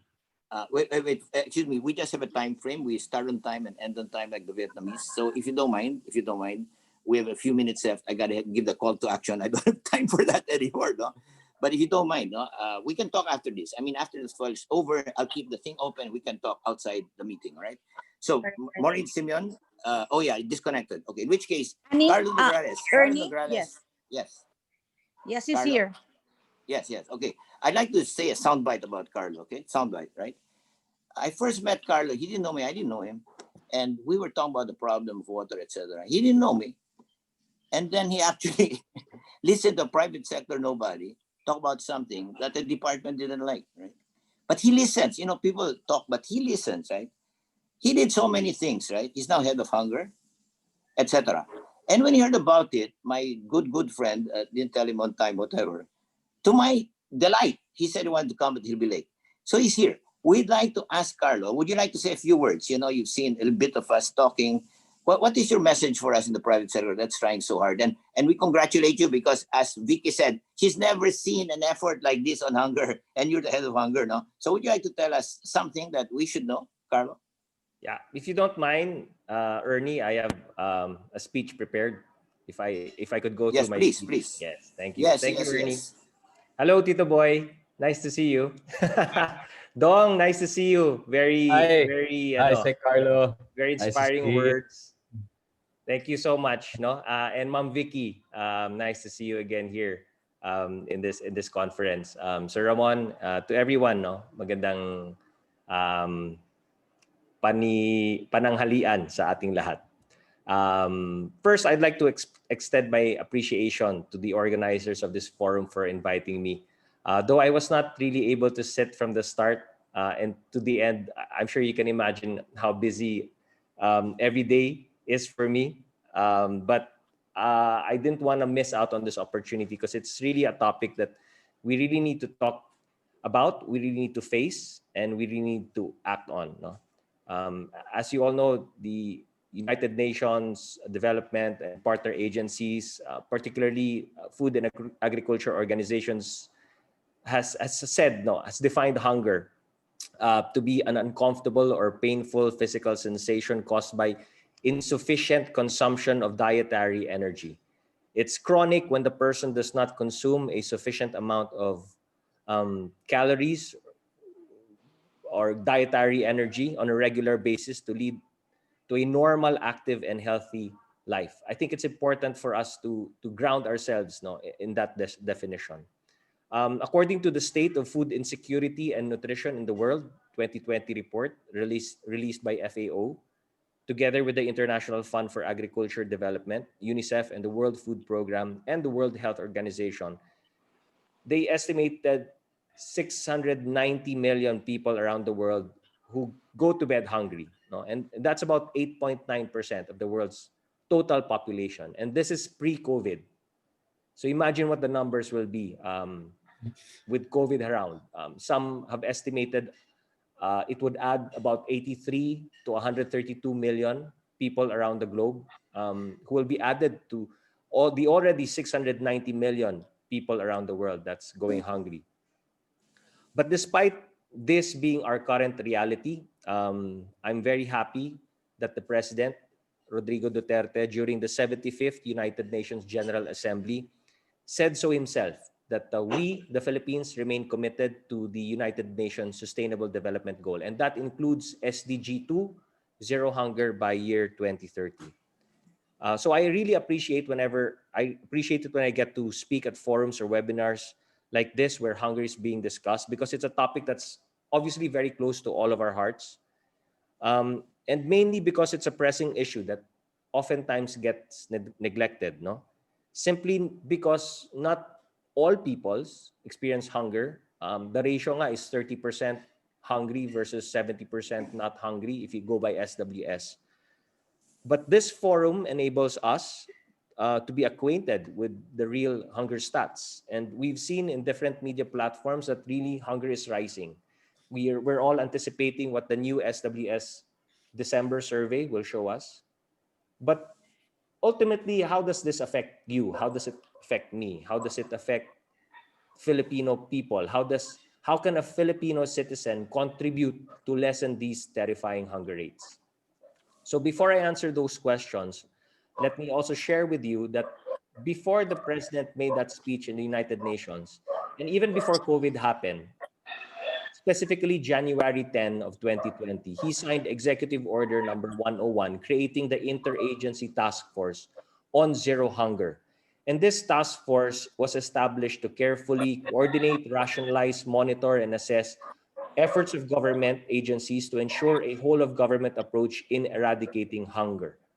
This task force will ensure that all initiatives and programs are coordinated, responsive, and effective in ensuring food security, addressing hunger and malnutrition.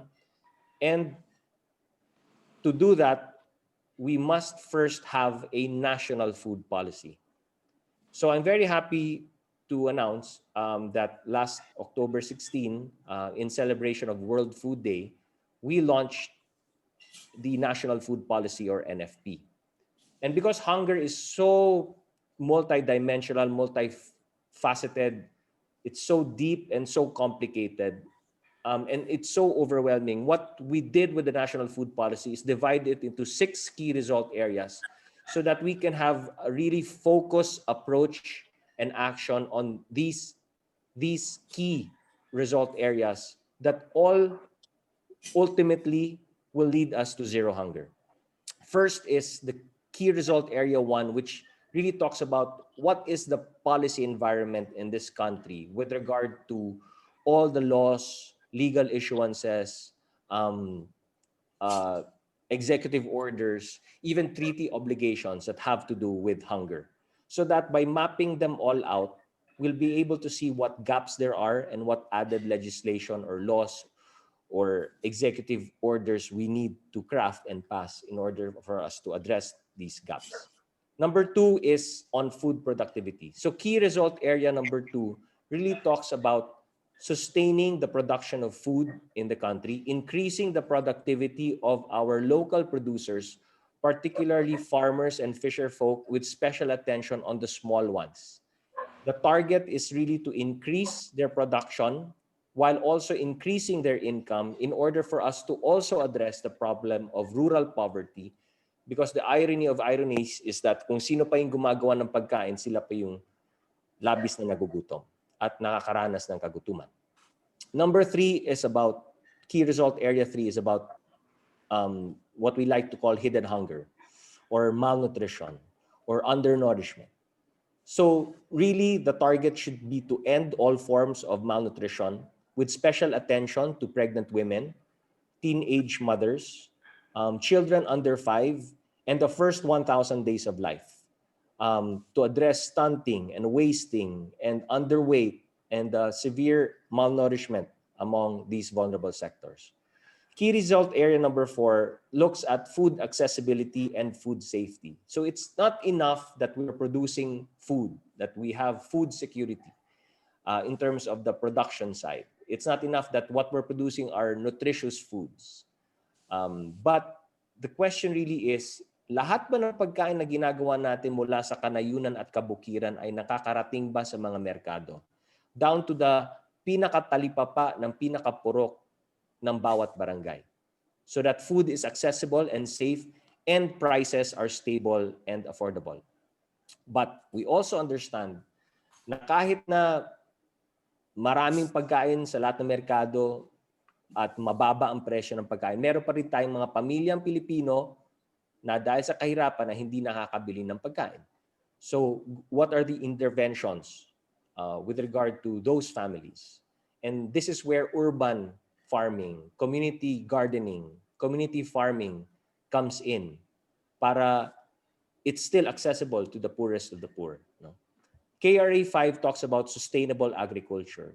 No? It's you have to understand that it's not about feeding this generation, it's also about feeding the next generations to come. So are our food systems sustainable?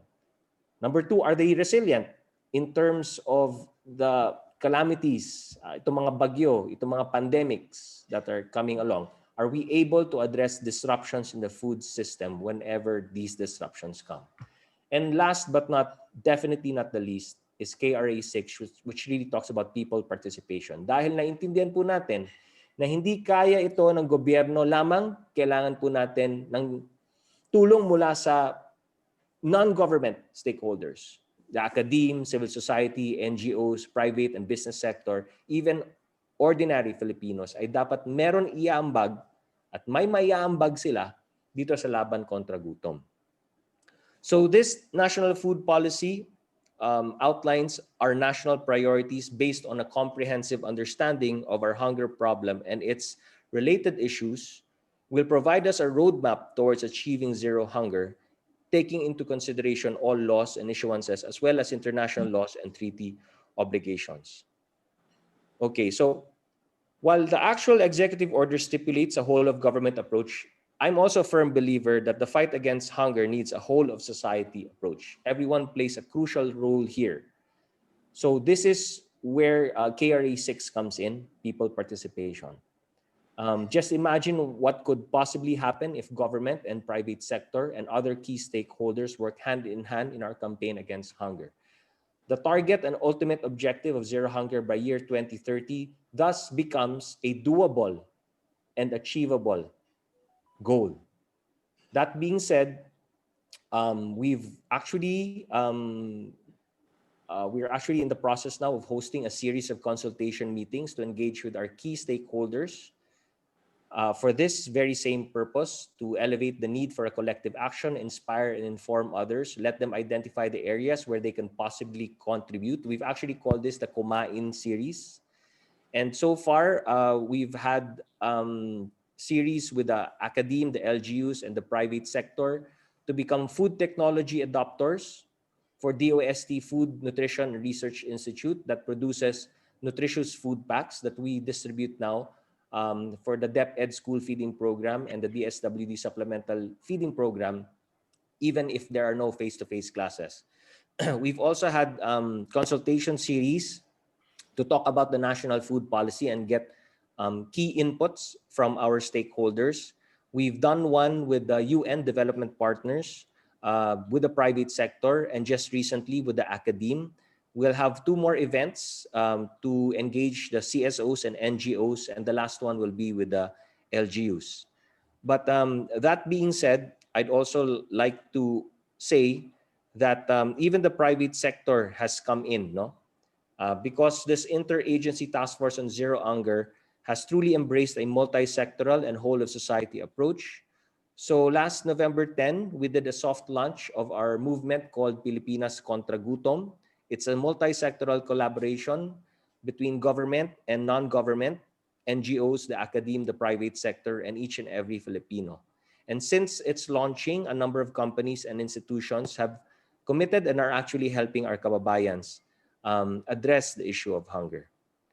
So while the COVID-19 pandemic has physically separated us, I'm very happy that we're still continuing with the work that needs to be done. And I'd like to encourage all our stakeholders to manifest their stake in this growing challenge. Hindi nakakapaghintay ang kumakalam na sikmura ng ating mga kababayan. Hindi natin may babalik ang pagkakataong tiyakin ang produktibong kinabukasan ng mga umaasang henerasyon.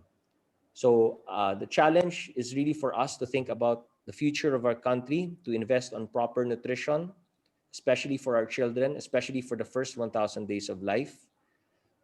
Sa aking mga pinupuntahan na malugar sa pagbibigay natin, paghatid natin ng pagkain, ang lagi naming sinasabi, hindi lamang tayo naghatid ng pagkain, kundi binabago din po natin ang direksyon ng kinabukasan ng mga susunod na henerasyon. So I'd like to invite everyone here to join us in this movement. As you can see, it says, lahat kasali, lahat kasalo, and this is really our call to action. Under the umbrella of Pilipinas Contra Gutom, everybody can have something to contribute to this movement. We all understand that with COVID-19, and even if with the vaccine around, and even if we start inoculating people, this problem of hunger will continue to persist if we don't do anything about it. It's multifaceted, it's multidimensional, it's very complicated, it's very deeply rooted. But if we address all the roots of hunger, if we address all of these issues together, then I believe we can save this generation of Filipinos and Filipinos to come, and we can end hunger in this lifetime. Maraming salamat po. Thank you very much, Secretary Carlo. I'll ask Tessa for permission to take over the conference now. Thank you for inviting us to join your movement. May we invite you to join our movement?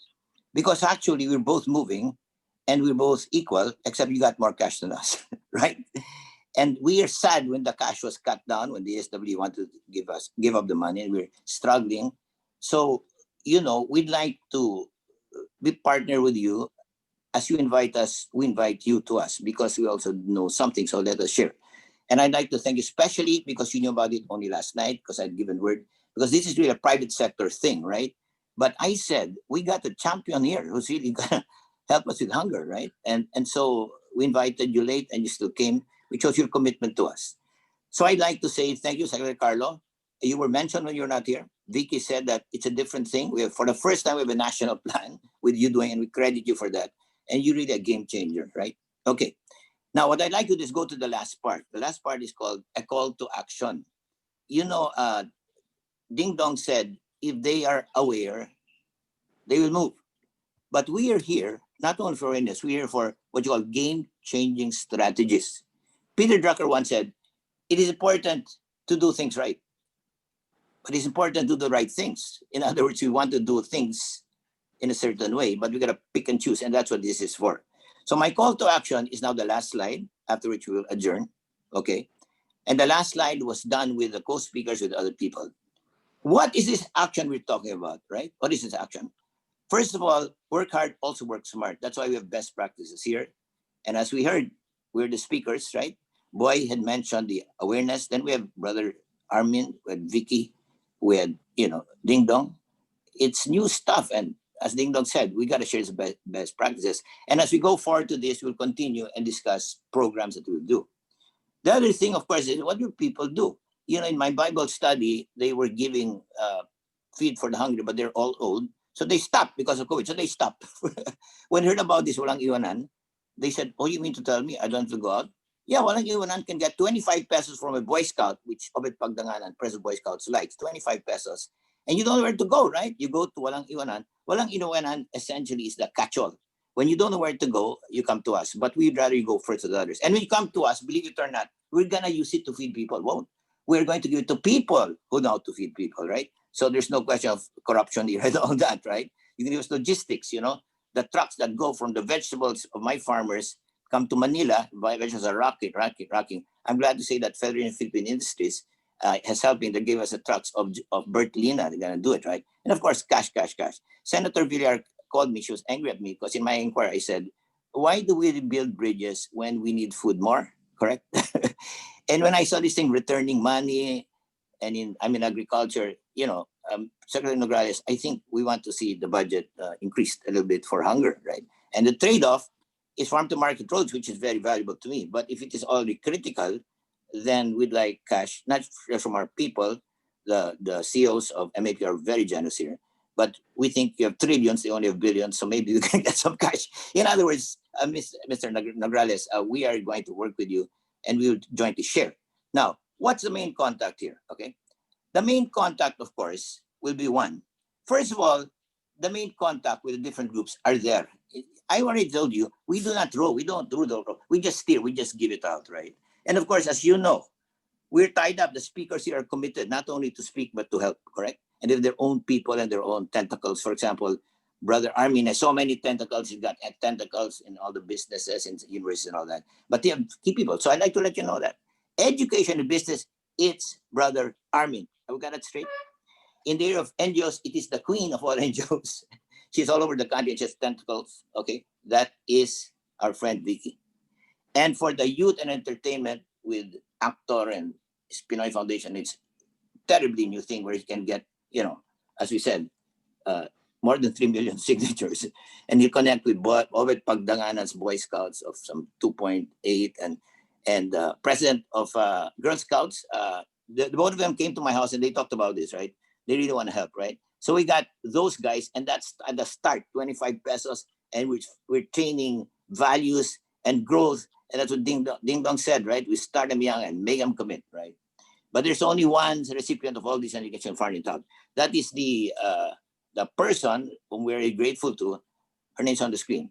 Her name is Gretchen Torno, gmail.com. That's her number, 0917-800-9003. But fear not, because we intend to write every single one who registered a love letter. What's a love letter? We'll summarize the main points, all right? This thing, we're going to give it to others. We didn't get more in Simeon, but I've talked to all the newspapers and all that. They're going to watch this maybe virtually later if they couldn't make it now, all right? And we are going to build, all right? And right now, as Boy Montelibano said, this hunger is not conscious. We're going to make conscious. But after that, while it will spring from the heart, you gotta know how to do it so that it is work smart, not just work hard, work smart, right? And that's the purpose of this thing. So, ladies and gentlemen, I'd like to end with a prayer. We started with the prayer, with the game-changing thing. We'll end with the prayer, for God's sake. End with the prayer. Aren't you too much? No, because God is gonna guide us here, right? And the prayer I'm gonna give you is 1/3 of the prayer that is my favorite prayer. Okay, and I'll say to you because it is very appropriate. It's called "Disturb Us, O Lord." You know, as Boy Montelibano said, we're all complacent. We don't know people are starving, right? And we don't act soon. You know, they'll do what they did in Yolanda when they're already starving. There's gonna be unrest, right? Okay. And besides, that's our God-given duty to help each other. Feed the hungry is what he said, right? So here it is. Just 1/3 of the prayer. It's only 3 lines, which I get. Disturb us, O Lord, when we are too well pleased with ourselves. When we've gotten our dreams achieved because we dream too little. We have arrived in safety on the shore because we didn't go too far away. Disturb us, O Lord. So what we should do is we should be dared. Please, Lord, dare us and help us go more boldly. To venture on wider seas where storms will show thy mastery. Where having lost sight of land, we shall find the stars. And the last line is very important. The call is given that those who dream boldly and move with their hearts. On that note, I'd like to thank everybody here, the speakers. I'd like to thank the people who've watched, and the people who've watched go from the farmers to the squatters to the rich CEOs who've done so much. And as Boy Montelibano said, it's so much, it still ain't enough. So that's why we're here. We're gonna give more and we're gonna do it more smartly. And Carlos Nograles, as I told you, is a real game changer. We've seen him listen to the poor little guy instead of a department power secretary, and he goes where it's needed. And he's very, very, very caring for the people. And I'm so glad he's there. And as Vicky Wieneke said, he's never seen such a guy and such a plan. And so let's ride on. Some people say, Gobierno. On the contrary, Gobierno is our best friend. And with Carlo there, he's really the best friend, because you sometimes have some people in government who don't care. Yeah, wag na siya. But we have Carlo and we have the government, and they're pumping in money. We just want to maximize that. Okay. So ladies and gentlemen, disturb us, Lord, but let us dare each other and go more boldly. And the next step is we're gonna write you, and you can call us anytime. You can call us after this meeting. And after this meeting is over, I'm gonna adjourn it. We'll wait for 1 minute. And then for those who wanna talk, we'll continue talking on this website, right? If you just wanna continue talking. And on that note, I hereby thank everyone here, especially my partner, Nina Galang, who is the Green Convergence lady, and she's asking what she's gonna do this, and she knows that hunger is the first step in this, and she wants to do it. As a matter of fact, she gave the opening remarks. She is really guiding us with the short and long run. My partner, the speakers, the people who worked on this, the audience, and God. For God has allowed us to do this, and with God's guidance, we shall go more boldly. Disturb us, God, disturb us. We will go more boldly, and this will be reserved for the brave. I hereby adjourn the meeting. Maraming salamat po. Yes, maraming salamat. Remember, committed action and sustained effort. That's what we need to alleviate hunger. Thank you, everyone. Thank you. Thank you po. For those who are still here, maybe you would like to stay for a batch picture po. Yeah. Please stay for the batch picture. Yes po. So just And then turn leave on after your that. But camera. after that, we'll talk some more. Yeah, a batch Yes. picture. What do we do? Smile from ear to ear? What do we do? Yes, Sir Ernie. I'll take 5 pictures since we're a lot here. Yeah, okay. Your camera Yeah, on, I think we're and more than 150 people, I believe. yes, Some we from have. abroad, some Yes. from the provinces, some poor, some rich, right? Yeah, okay. 5 pictures. So we'll stay and then we'll go. But many people have to eat lunch and have appointments. So let's do it quick. And then everybody can disappear. But those who want to stay can stay. We'll continue some more here. Okay. Okay. All right. Tell us when to smile. 1, 2, 3. When to do we smile? I will signify po when you need to. Thank you. Okay. Thank you. 1, 2, 3. Next batch po. 1, 2, 3. Next batch. 1, 2, 3. Next batch po. 1, 2, 3. And last batch. 1, 2, 3. Okay po, thank you everyone. And if you'd like updates for this initiative, please put your email address here on the chat box, or you can email Walang Iwanan Alliance or Green Convergence. Thank you. Oh, thank you very much. Thank you very much. Bye, everyone. Congratulations. Thank you. Have a good day. We hereby adjourn. We wait 20 seconds for everybody to leave who want to leave. Yeah, And then I wonder if 20 seconds. 20 seconds. I wonder if Virgilio Estanislao, he had a Yeah. he wanted to give a suggestion for the 18 to 44-year-old involvement. If he wants to bring Yeah. it up. Yeah, got it. I Okay. Hang on a little bit, right? Okay, we just have to leave a few seconds for people to casually leave. I'll just count to 5, and then we can start, right? Okay. Okay. 5, 4, 3, 2, 1. Okay, the session is now open for Virgilio. Virgilio, please take it over. Hi Ernie, in-invite ako ni Sylvia. But anyway, gusto ko lang i-share yung effective experience natin noong 70s na nagkaroon tayong national platform through coordination with the Department of Education and Culture. So ang ginawa natin noon, lahat ng bata sa buong Pilipinas na involved. Like for example, yung Green Revolution, smoke belching, etc., etc. So yung mga estudyante hindi makaka-graduate kung hindi sila may involve. Kasi noon dati, merong ICAP, Youth and Civic Action Program, if you remember. So I don't know kung merong ganong project o ganong initiative on Department of Education and Culture. Pero I'm just looking at the national platform at involvement na sinasabi natin between 18 and 44 years old. Kasi very powerful ang energy ng mga bata eh. Right. Okay, as the moderator, let me say this now. We'll answer that, but future questions, more direct to the point of hunger. And the ones who will answer that would be the speakers. Everybody has an answer, no? So the main man to answer would be Boy Montelibano, no? But that's a good point. But I like to say this, no? We won't be here for 4 more hours, right? Probably maximum 45 minutes now. So if possible, let's zero in on the hunger question. Pero tama ka, we cannot do hunger unless we do the whole thing. However, we really want to look at hunger, right? Okay, patama ka, that's the whole thing. Okay, fine. Yeah. Let's let And Boy again, lastly, sige, go. Lastly, I just like kasi may nagbumanggit kanina yung isang speaker, yung zero hunger ng government initiative. So I just like to make sure if we can add that value, that experience in the 70 kasi effective talaga. So that's it. Yeah. Okay, the 70s are great. Many of our friends died, and those who died probably think they should not have died because though we're better, we really didn't fulfill what we were beginning to build. No? And Boy's one of those guys, you know. He sacrificed that, but he's alive. Okay, tama ka, pare, tama. Okay, let's go. Boy Montelibano, can you please answer that question? Pare, thank you. Good to see you again. You're just as old as me, so it's okay. We gotta look at Dingdong from now on. Okay, Boy, answer. Okay, God bless. Boy, can you answer, please? Can you unmute? Unmute muna, pare. Unmute. I agree, Virilio. I agree 200%. There have been many things said here, and many suggestions.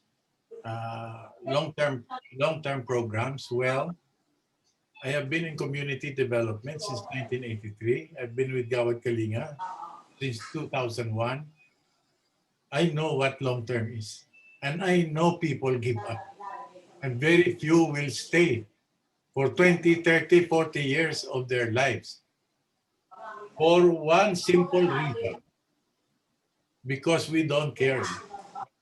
So we have to go back to where it all begins, in the home, in the schools, for us to simply care. And the answers, believe me, will not start from the mind.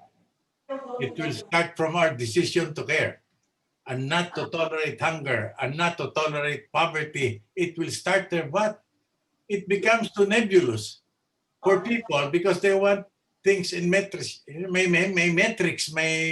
my theses, my treaties, no? And I have seen many of them, and I have seen most of them inside the filing cabinet. They're not there in life. And that's why the problems from I have seen them 50 years ago up to today recur.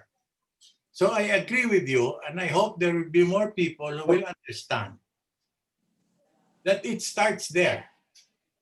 Why hunger was not talked about is because hunger was not important to us. That's the only thing. Why poverty is not being talked about because it's not important to us. But believe me, if it is important to us, we have the God-given intelligence to know the answer in 1 minute if it is important to us.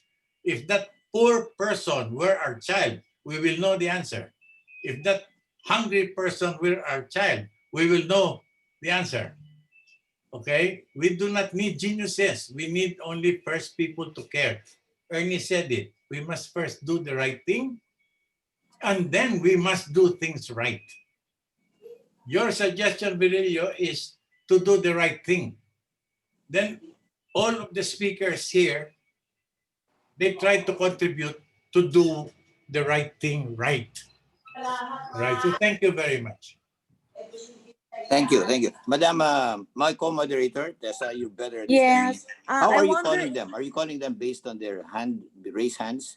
You call the next speaker, okay? Ikaw? Can you call them? I would just listen. Tessa, yes, you're in yes. calling whoever you want to call. There were Go on. several comments from Zoe.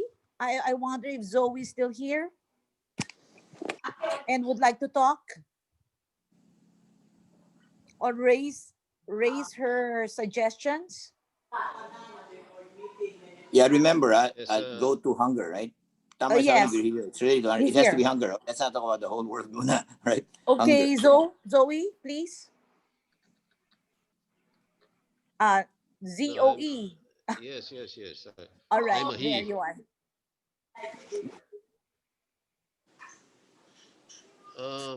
I'm new to this discussion, but I am concerned. So I just raised some observations. My I'm more into advocacy. Good. Yeah. Go ahead. I have no questions. All my comments are posted. Yes, I read them. Okay. Thank you. Thank you. I read them. Thank you. All right. Okay. Okay, Tessa, you call the next person, please. I don't think there's more unless anyone. Oh, there are many wants here who want to talk. Okay, you can just have everyone unmuted and be polite enough. Kung naunaan ka, you unmute, you mute muna. Okay, whoever wants to talk, just talk. Unahan yan. But when someone's talking, everybody is polite and mutes, all right? So it's open. Whoever wants to talk first is fine. I want Mr. sana Ran- Maureen. Wala na si Maureen, no? Wala na si Maureen Simeon. She's gone. Maureen Namatay na yung Simeon mami ni Lizan. is gone. Okay, so go ahead, please. Go ahead. State your name, organization, and where you are. Are you in Batangas or where are you? Okay. Please speak. The first sound gets the floor.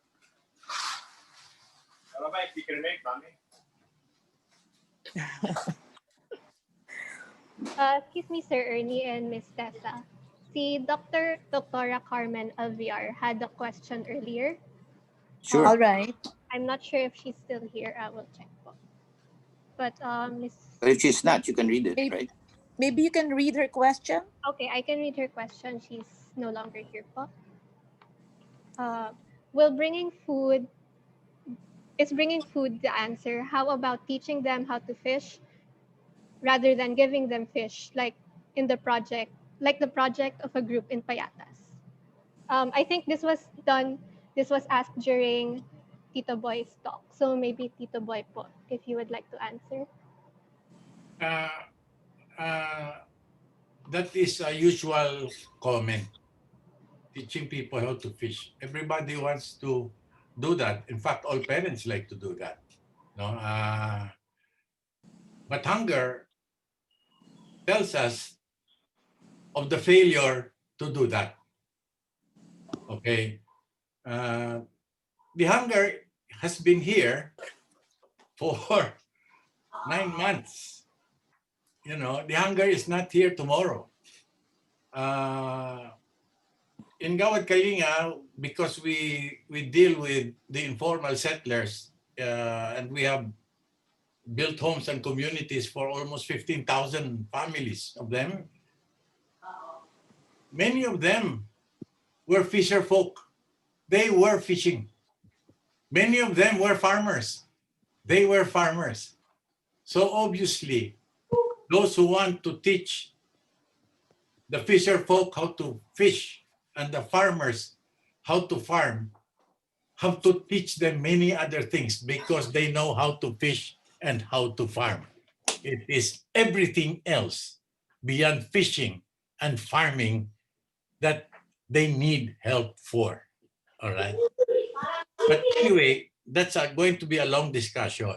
This conference was put up because we have an extraordinary and urgent situation, hunger today, that has been there for 6 months, 8.8 to 30.7. What can we do today? What we ask ourselves, how every day we reduce it by 1%. That's what we can do today. How? Oh, give 25 pesos, feed someone, adopt a community. The answers are not complicated.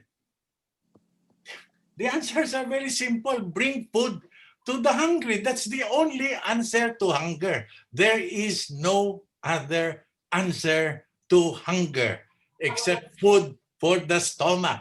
Now you want human development. Hindi na ako expert doon. Okay?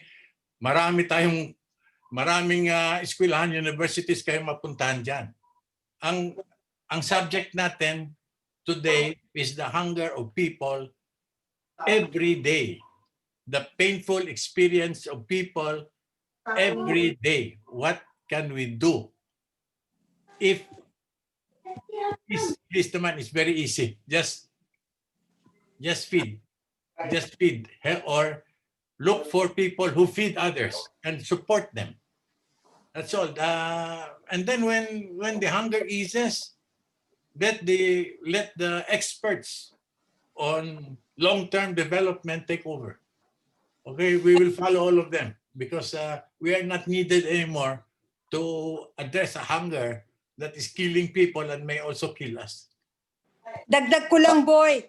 Yeah. Dagdag ko lang, boy. Yeah. Hunger cannot wait eh. Hindi mo pwedeng sabihin, pwede namang sabayan ng teaching them how to fish. But hunger is immediate. Kailangan yan now. Yes.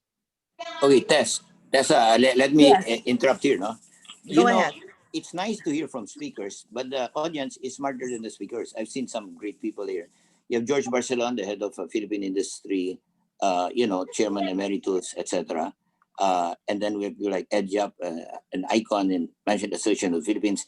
So if they're still here, no, that's a question that everybody asks. They say, why feed the hungry? We have to teach them how to fish. And you've answered it well. But I like to say, let's hear from others. In other words, this is not the forum anymore. It's an exchange of ideas, right? Yes. And we got two icons here, MEP, most of the CEO they know how to manage, and George Barcelon, who has the small and the medium and throughout the country and all that. Maybe George, are you still here, George? O wala ka na? George, nandito ka pa? Partner ko yan sa feeding program, yung Rotary Club. Ayun nga eh. Si George. Si Ed, kasi nandito, ayaw ko umalis na eh. Si Ed Yap, wala? Kung wala, anyone from the audience, you want to answer this from the audience, not just speakers? Kayo, anyone from the audience can answer that?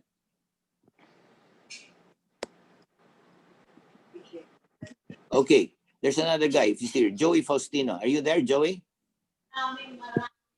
Is Joey there? Okay, who's speaking? Yes, Ernie, I'm here. Joey, okay. I want to call your attention to this guy, right? I told you we have rich and poor, city and even abroad. This guy is fantastic, right? He devoted his whole life to helping farmers, and he's the head of the coconut farmer movement now. He goes on the march, from Bukidnon, etc. Hunger strike. But what's good about him? He's a manager. Alam mo, tama is tama, the farmers want justice. They don't know how to do it. They don't have to lobby, nothing else. This guy is a manager, right? Okay, Joey, ang tinanong nila, na sinagot na ni Boy, teach them how to fish. Wag na itong give them fish right now, no? Ano inside mo doon? And what can we do? Di ba? What can we do? Because you and I are in the same game. No? We want to give jobs to people, long run, get rid of the, the people who are the cartels growing us up, too much importation, di ba? Ganon. You're into all that. Pero sagot mo yung tanong nila, di ba? Tanong nila, itong how to fish and feed, giving fish. Anong opinion mo doon? What's the balance? How do you do it? Joey, this is a farmer leader. Huh? Okay, Joey, go. Yeah, well, if you talk about hunger, sabi nga, di ba, merong mabilisan, just the food to feed, pero meron ding structural. Coconut farmers as a sector, wala pang COVID, matagal na silang gutom eh. Matagal na silang mahirap. But that's because of a structural problem na naipit sila as raw material producers. I was listening to Brother Armin kanina. No? And I think I get his point. Dalin mo yung produce ng farmers, but that I think he's talking raw. What we want is a more parang mas may laman na pagbabago dun sa kagutuman ng mga farmers. They produce the food pero sila yung gutom.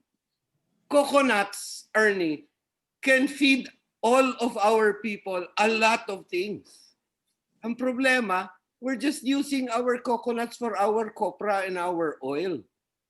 So, and then on the other side, you have a huge amount of money, which is the recovered coconut levy, that you can actually use para turuan yung mga farmers not to produce the raw material only, but other types of food that can feed nutritional programs ng gobyerno, etc., etc.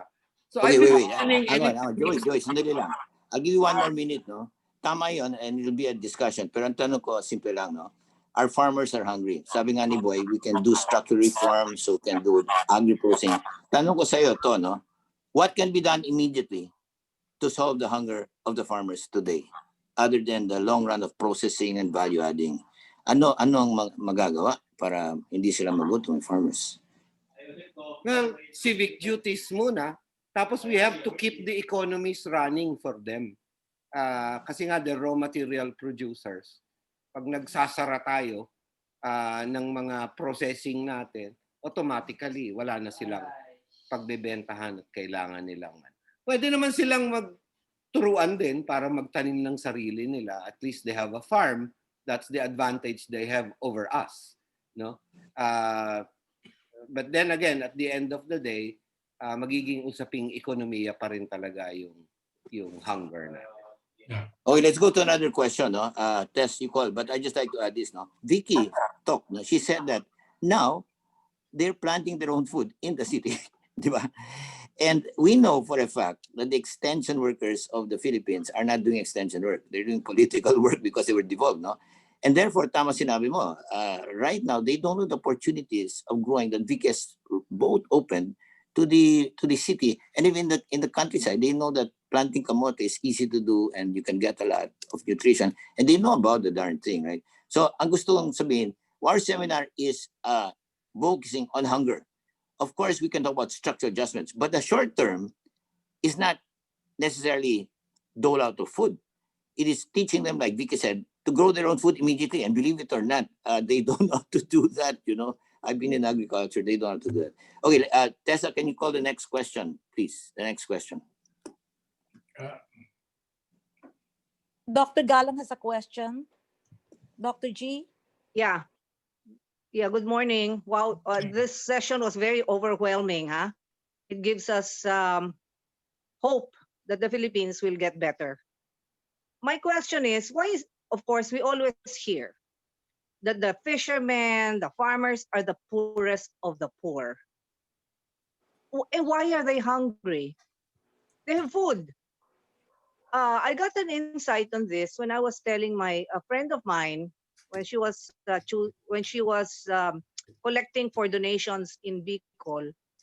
This was not this at this crisis calamities a long time ago, and she said, "Okay, they have their coconuts, but they can plant under the coconuts. They can use the multi-story approach. They can, but they don't even plant calamansi. They ask from her, the landowner." So I guess empowerment is so important. Teaching them the Yes. technologies and then making them feel they can do it instead of always relying on others, doleouts and other assistants. So I always wondered why are they hungry? They have food. In fact, in our seminars, we always say no Filipino should get hungry because of our archipelagic nature. There's fish. Sawa na ba sila sa Yeah. fish? Yeah, Okay, we'll have thank someone you. answer that. No, but there is no food. I know that. I work with them. May, There is may no I food. may I Okay? There share is no food. something, Yeah, But Ernie? sige Vicky, we'll let I'd like someone to hear answer it. you. Can someone Yeah. answer it? Can Alam someone mo, answer it? hunger in the province is not as bad as as hunger in the urban areas. Dito talaga yung may gutom na wala ng trabaho. Sa probinsya kasi, magsuksok ka lang ng isang talbos ng kamote, tutubo yan. So miski paano meron silang kinakain. Pero, That's right. dumating ngayon itong si Ulysses, dumating ang climate change and the typhoons and the flooding destroyed their tanim. Yeah. And really, their homes, their tanim, their food source. So, yun. Kaya, it's another ball game altogether because of climate change. Correct, So, yeah. May I add something, Ernie? This is Maan. Okay, go ahead. Maan, yes, Hi, Maan. Maan. Hi, how are you, Nina? Nina, I'm here in Batangas. I've been locked down here since. I know. Yeah, And you're in I know that, paradise. well, it seems like paradise, but people are going hungry here too, and the fisher folk as well. They are the poorest of the poor. And you ask the question, how can they grow hungry if they go out and fish? But really, our fisheries are collapsing or have collapsed because there's not enough fish for them to catch. And I see that. I see the fishermen going out every day, every afternoon, and I ask them, ano, may huli? Ay, sorry ma'am, eto lang, konti. Have enough to feed their families, much less to sell so that they can buy the rice. So I mean, it's serious. They know how to fish, but there's no more fish. Yeah. That's why we need environmental protection. Well, yeah. Okay. Well, many want to comment. Let's hear the non-speakers. Who else says who can answer Man's question? Because you talk about fish. Chris Monsod knows it very well. Chris, are you still there? Chris Monsod, he told me about the fisheries. The fishermen have no fish because of the rules. They're not following the rules. I'm just saying this now. We're talking about hunger in the short run, not policy change and all that.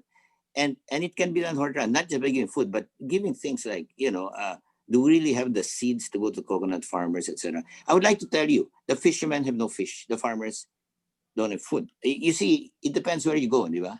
And I'm more into the provinces than Vicky, right? So I know the provinces and some tamat Vicky, pero marami wala rin. So Chris Monsod, he just texted me. He has an answer on this question of fishermen. They have no fish. How's that, right? Okay, well, anyway, he might have left. Can anyone answer Man's question? Preferably not the speaker naman. We hear from other people. Anyway, yeah.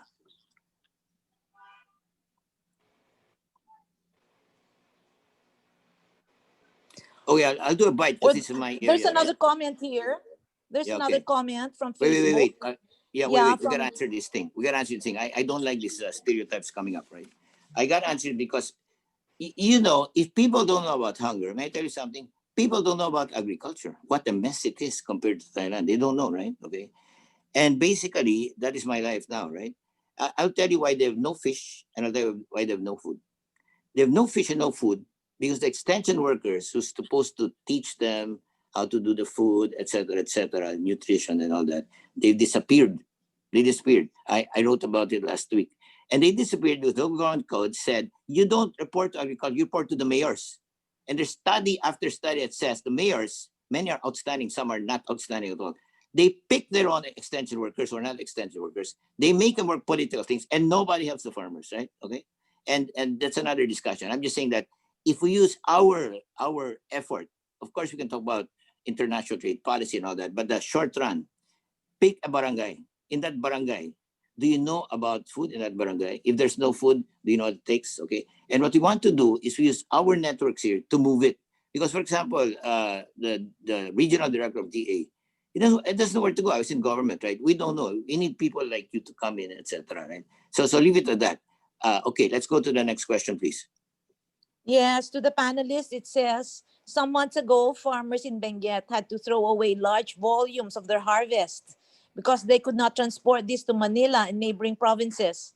How could we have averted this situation? What are our long-term solutions to prosper efficient and effective storage and distribution of farm products? Okay, someone answers. We'll have 10 minutes more, then we'll cut it off, right? 10 minutes more. Okay, please answer the question, anyone?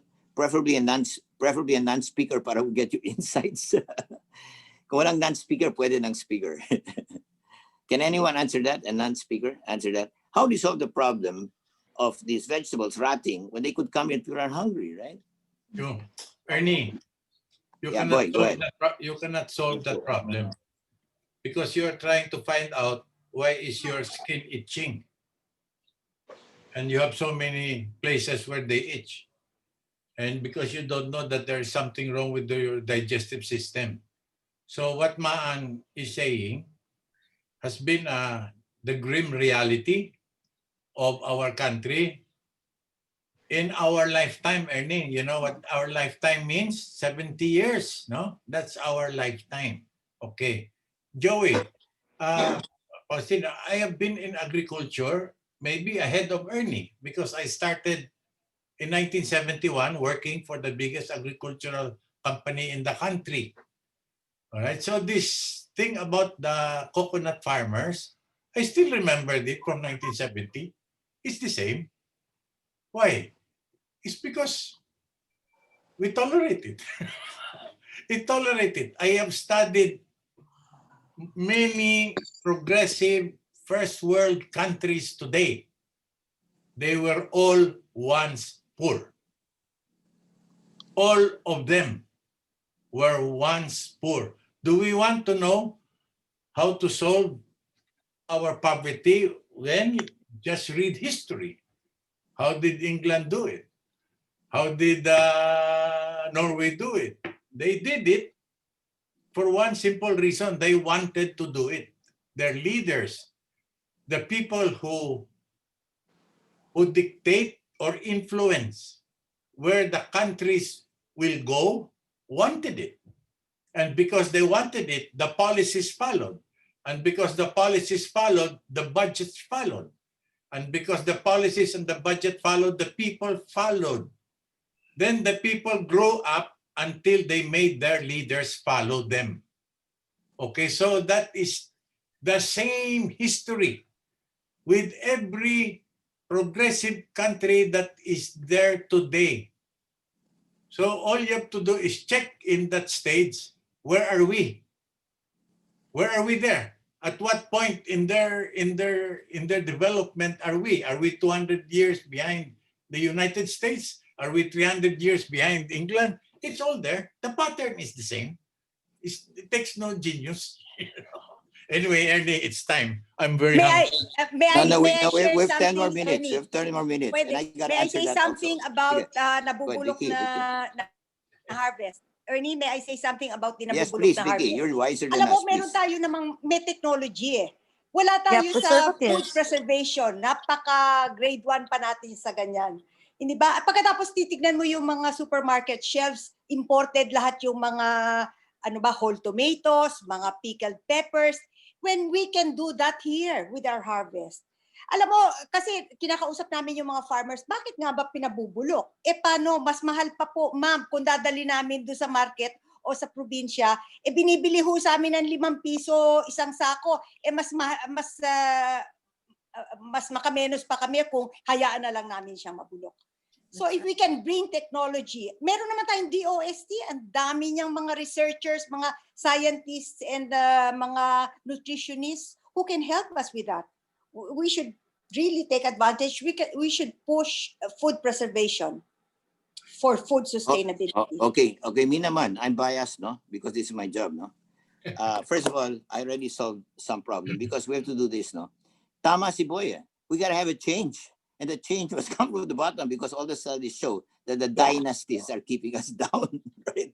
Tama si Boy. It's not a top. We should change and they should change them. But in the meantime, we got to survive. And I'm telling you, I already have a project, right?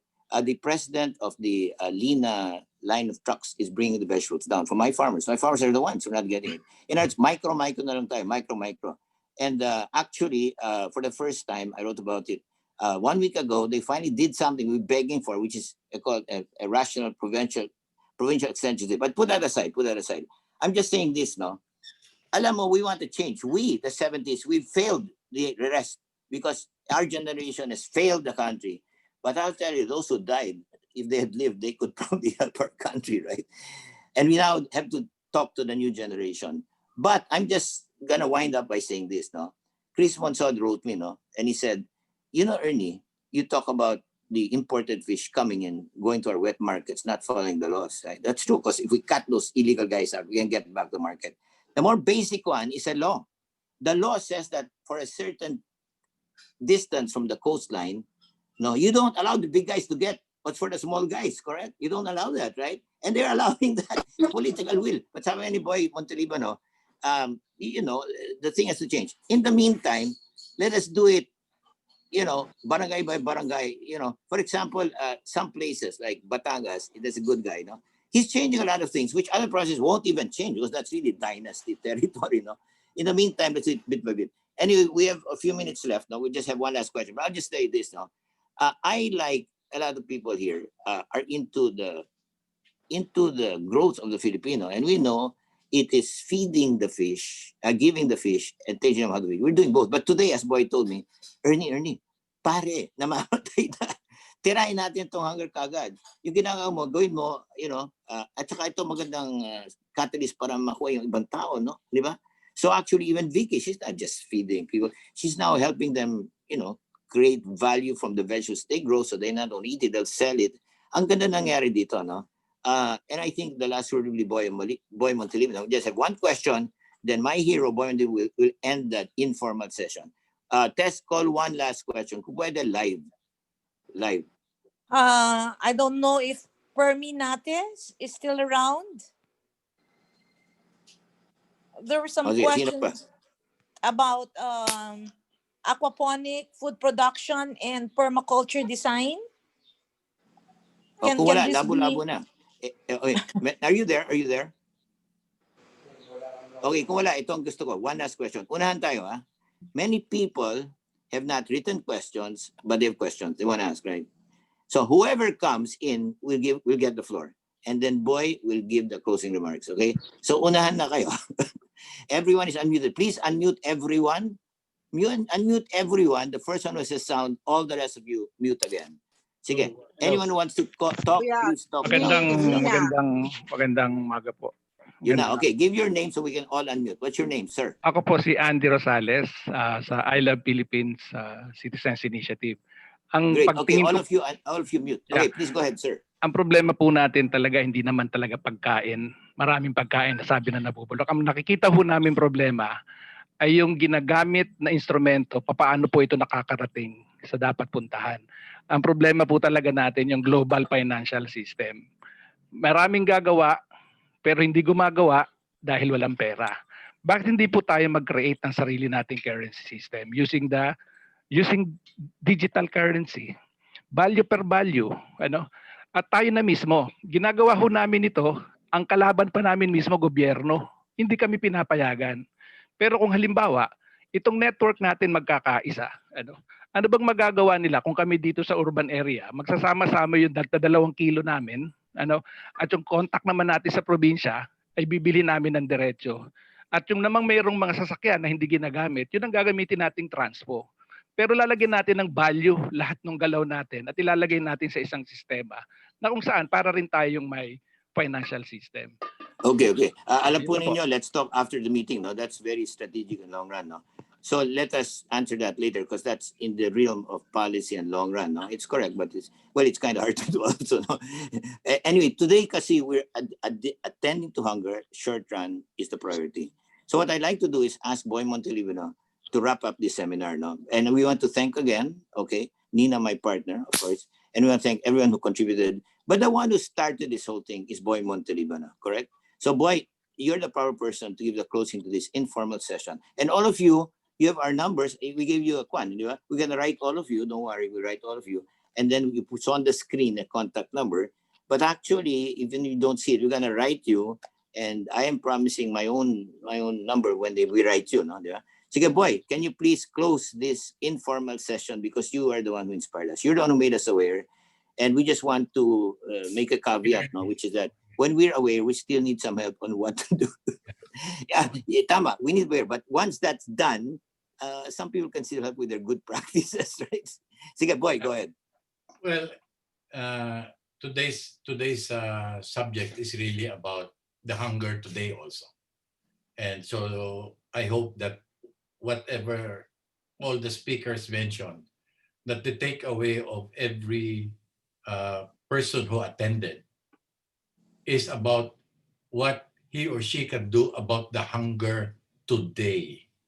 Okay, Vicky said, yes, we can do that. At the same time, do other things. Yes, please. But please do not let the other things become more urgent than what you can do today. The priority is today. 25 pesos a meal a person. Okay? It's as easy as that. And millions of us can do that today and every day for the rest of our lives, because we can afford it. The first 40 million people in this country can afford 25 pesos a day for the rest of their lives, can take care of the 30 million who are going hungry. Okay, good. Yes, I know that is what they call a dole out. Well, hello, we have been doling out our children from the time they were born to the time they leave the house. Hello, we are not the ones who will have to talk about dole out. Okay? The poor are younger than our children in development, but we look at their ages. We don't look at their capabilities. And though we expect, because 30 years old na siya, 40 years old na siya, na ang kakayanan niya, kagaya ng kakayanan ng mga anak natin, pag 30 or 40 years old na sila. Well, I'm sorry. They did not have us for their parents, and they did not have the opportunities that we gave our children. All right, so let's just care and feed them today, and every day a new answer will come into our mind, because we don't want to waste our efforts. Every day, even 25 centavos a day, the act of remembering and the act of contributing somewhere will make me question, how can I do this better? How can I do this more? The answers will come. It will not come from the conference. It will come from doing things today and every day, and let it become important to us. So that's all I'll ask. I'm sorry if it will look like I don't understand the complexity or the expertise of everything that has been presented.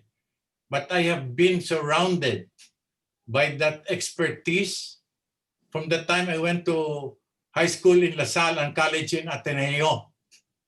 And where are we today? That expertise is not what we need. We need something first before that expertise. I hope that we all find it.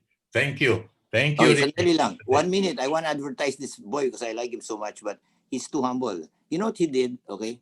What he did is went to Globe, right? And you know, reward points. Bigyan mo na sa amin. They looked at him and his credibility. They're gonna give it. We raised almost $1 million. I'm just saying that, you know, awareness. But boy, it's too humble, you know, because he has expertise. He already made it live. Okay, yung reward points, dinagdag pa niya. Ngayon, pati BPI credit meron na, di ba? O yung mga 25 pesos, sino matatanggap nun? Whoever thought that in their lives? Nobody, right? And in my Bible study, you know, 500 lang?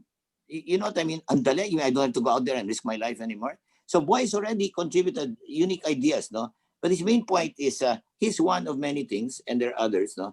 But this thing is, unless you get the necessary thing, which is awareness, it is putting it again. And as he said, others will come up with good ideas. But let me just share, today was game-changing techniques, okay? But more important is the first speaker, awareness. And then you game-changing this. The guy na kayo, like si Kwan, Vicky Wieneke yan. I've seen many NGOs, di ba? They're not doing her technique. If they learn her technique, they'll be more effective at giving hunger. Pero let me say this, no? Salamat po, but let's keep in mind what Bai said. Do everything you want to help the country. You want to change the currency system, whatever you want to do. But feed the person today. And if you want to give $25, can you do that? That's not so hard. And instead of talking about strategic global theories, give the freaking 25 and tell your neighbor to give it. On that note, I would like to end, but I would like Tess to end. Tess, you end it na lang kasi maging excited ako. Tess, salam mo na ito. Kasi when I get boy, I get excited. Not that I'm in love with him, but I really admire him. You know what I mean? And I'm not gay. I'm just happy working with him. Not gay. Happy. O Tess, can you please close it? Because Nina, siguro wala na si Nina. Nina, can you close it? You opened it. Nina, are you still there? Nina Yeah, Galang? I'm still here. Okay, can Well, you please I do just us want the to honor of say, closing it? Or closing right? I want to say that, Yeah. okay, I'm sure that like everyone else, I'm sure that everyone thinks like me that this has been an overwhelming webinar. It gives us so much hope that the generosity of Filipinos, personified by the leaders of the organizations that they represented, and I'm sure their followers, which are in the hundreds and thousands, manifest their generosity of spirit, of their time, talent, and treasure. It's so inspiring. And by making people aware of what they're doing, I'm sure they will infect, and they have infected us, so that this will be a growing movement, and it will be one of the cornerstones of progress in our country. So good luck to all of you. Good luck to all of us. Mabuhay ang Pilipino. Mabuhay. Mabuhay. Bye. Let's close because Boy and I might talk some more. Close the bloody thing. All right. Thank you, everyone. Thank you. Thank you.